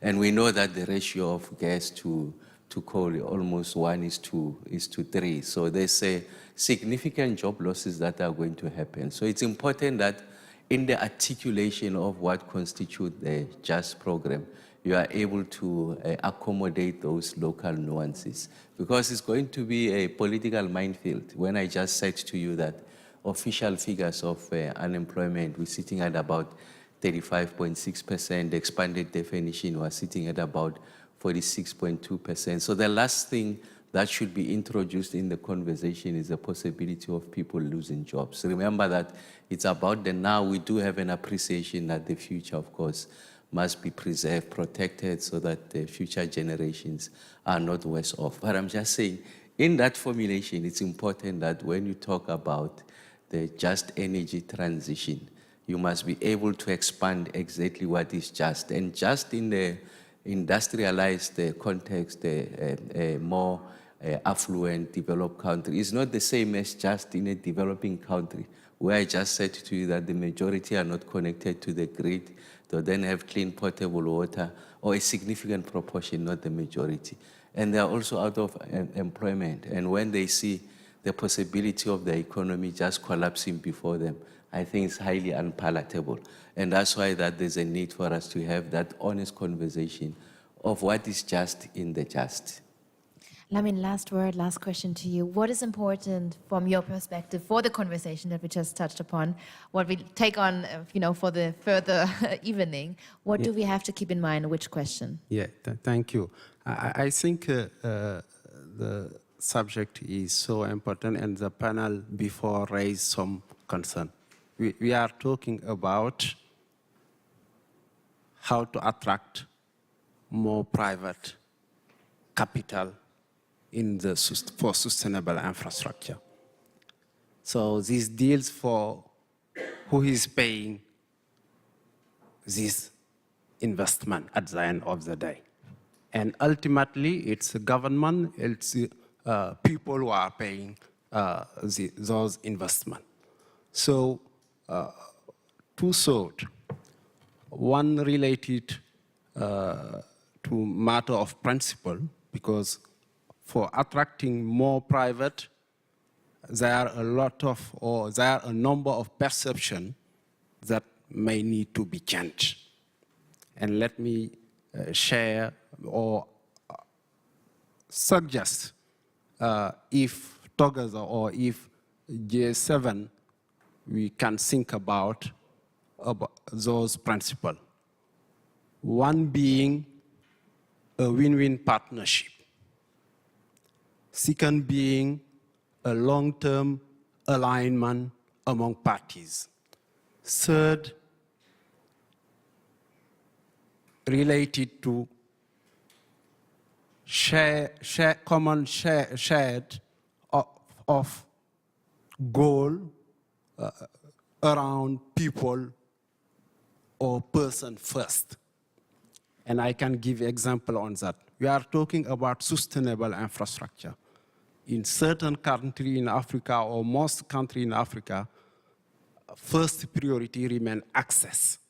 So when you are facing issue of access, the cost of not having the infrastructure is higher of the quality of whatever infrastructure you get. So we have to keep in mind context. And last, which is often the challenge related to the perception, is sharing or access to information. We are talking so often to transparency.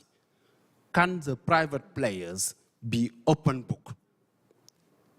On the public side or from end users, one challenge, people are thinking that private are making extra money. It's a challenge to attract them because it's a risk. So how can we share information to ensure that they are getting profit, but the right profit? This go to the word just. It has to be just on that. So, and to move on those principles, I would like just to, because on those principles, I do not have the answer. I'm just putting to think about, and it's a collective responsibility because it creates a lot of perception, which is a challenge to attract private financing, or which can be sometimes risk when private players are there. So on the toolbox of things that which can be made and we face, and we need to learn out of COVID-19 lesson and try to improve way of doing things. Because during COVID-19, we have seen the world where people can do things differently. So if we can do it when there are epidemics, why we cannot do it for preventing better world? And this is a beautiful food for thought for our conversation in the reception.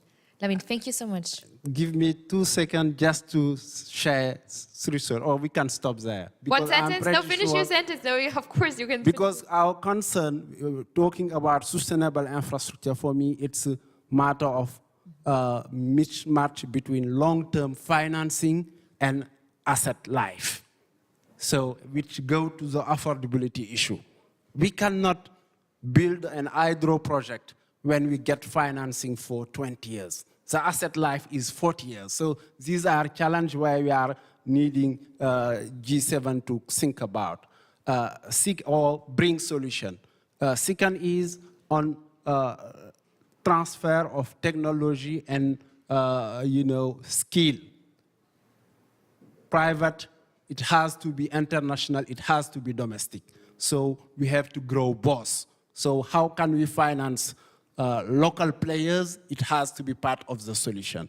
And finally, which is the last point, the cost of financing, which go, how can we move on a blended between all financing, because from a government perspective, we are just here to serve people. So it does not matter whether from a structuring perspective, we merge all sources and optimize all sources of financing. So thank you. Lamin, that was a lot of food for thought. Thank you so much. We're going to start with all your bits and pieces as a conversation starter in our reception in a minute. Thank you so much to all of you. Lamin Lo, Dr. Kosciencio Ramakoba for being here today. And of course, also a big thank you, Luki Alfirman and Kuma Peyush. Thank you for joining us late at night. And I hope to see you soon in person again. Of course, come back to Berlin for our next dialogue forum. You're more than welcome. Hope to see you soon. Thank you, everybody. And ladies and gentlemen,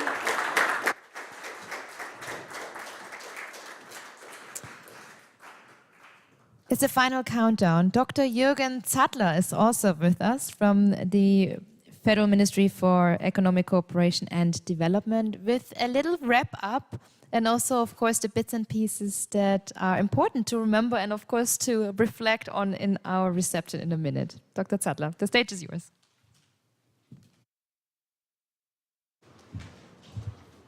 Thanks so much. And perhaps I'll pick up a word which Mr. Ramagopa said at the end. We need to have an honest conversation. I think that's what we had today. It was a very interactive conversation, also thanks to the moderator. I would like to pick perhaps a few issues out of that conversation. It's not comprehensive, it's just what I've heard. And of course, to some extent, you always keep in mind what you want to hear, but others might complement then. So perhaps to start with, I think Ulrich Volz at the beginning outlined the challenges we are facing. It's not an easy time. There are high political risks. There are probably quite high transfer risks, currency risks. We have high debt levels and linked to that, rising interest rates. The costs of capital are high and rising. There is climate vulnerability, and this is further complicating the picture. So therefore, there is no easy solution. And Christiane Leiber said, let's be cautious. So let's be cautious. I think there will be not a completely new situation in a few weeks or months. It's really heavy lifting.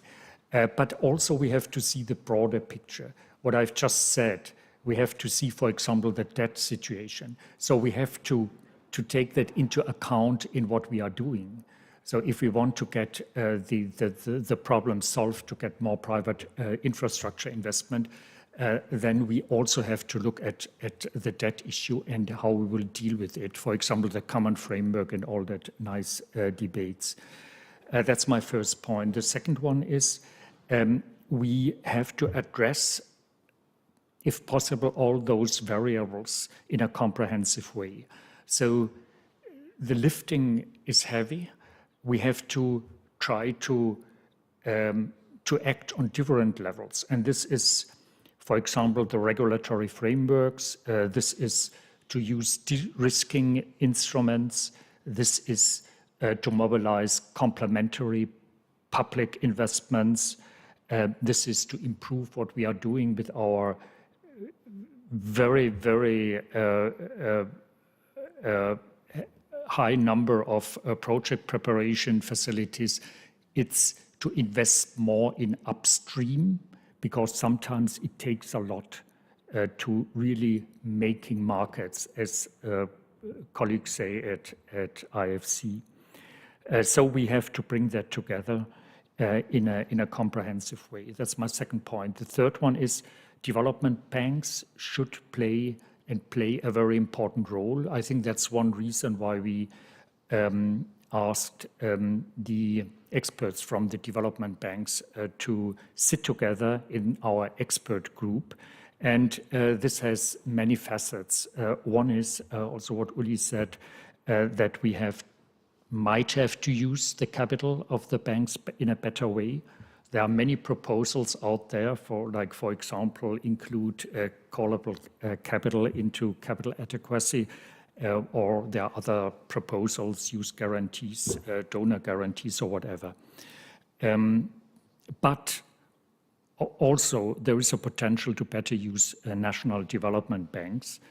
And this might unleash domestic capital perhaps in an easier way than to come from outside. But development banks also, I think, can play another important role, and they have in fact a comparative advantage, as has been said. They bring together the private and the public. KfW, the World Bank Group with the 3 branches, they bring together those branches. And I think that's needed because you have to act in a comprehensive way. And this brings me to my fourth point. This is that regulatory frameworks are very important. I think this has been repeated and time and again. It's very difficult to mobilize private investments in an environment which is very distorted. And this is also in particular true for climate investments. So as has been said, the renewable sector is really well placed for attracting private investments, but this is not happening at scale. And why? And one reason is that regulatory frameworks are not really well developed. And there might be a role here for this exercise.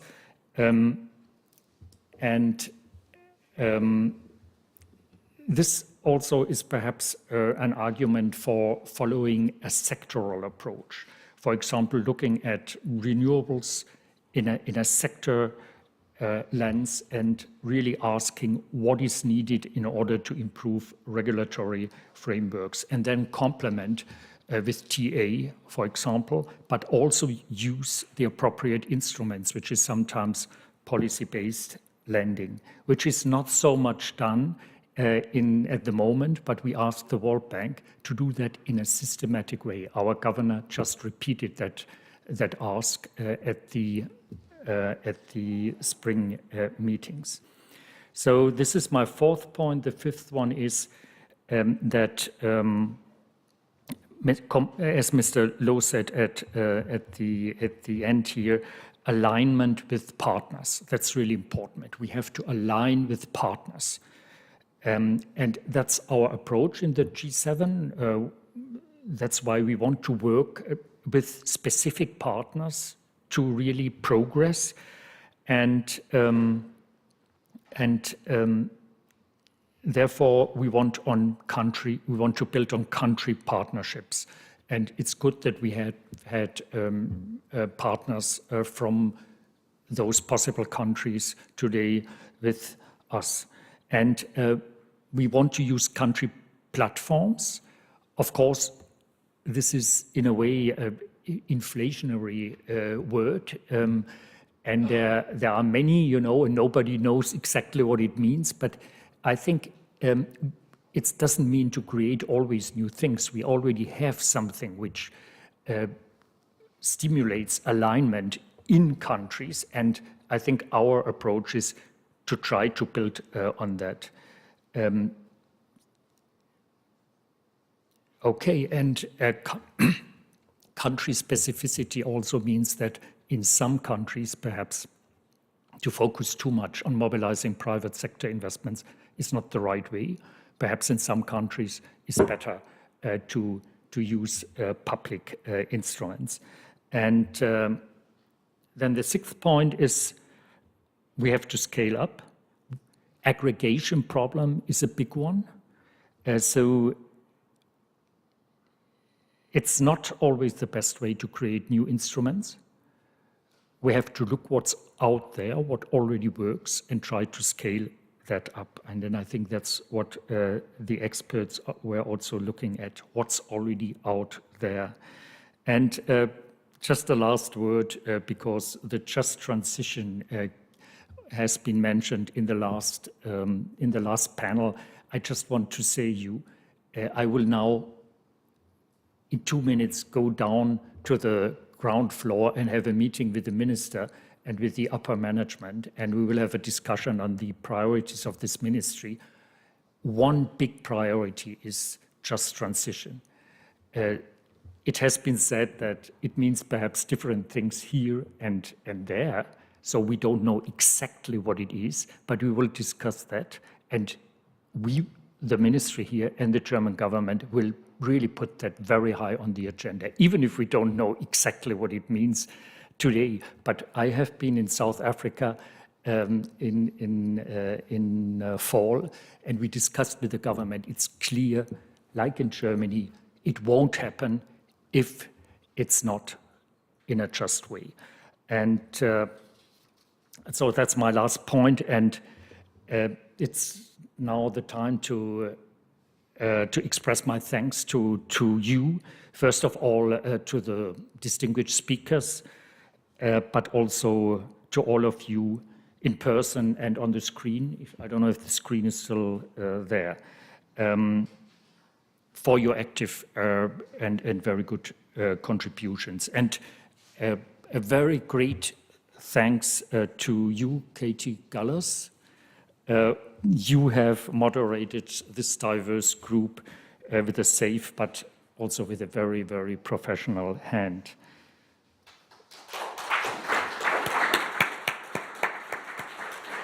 It's clear that no such forum can happen without all the faces and hands behind the curtain. Thank you to Ramona Bonman from GIZ with her team and service providers to make everything run smoothly today. And finally, my own G7 PII task force around Daniel Haas, Felix Klauder and Stefan Worak. They proposed and conceptualized this forum while working really day and night on bringing a sound PII proposal to the summit, and this has been a very important step forward. You're now cordially invited to a reception and dinner at the Mövenpick Hotel. It's just across the street, even less than 5 minutes from here. And I have to apologize for not being able to accompany you tonight and leave you in the good hands of my deputy, which is Martina Metz and her team. Enjoy the evening, and I hope when we meet next, we will look at a G7 infrastructure partnership that delivers on its promise. Thanks a lot.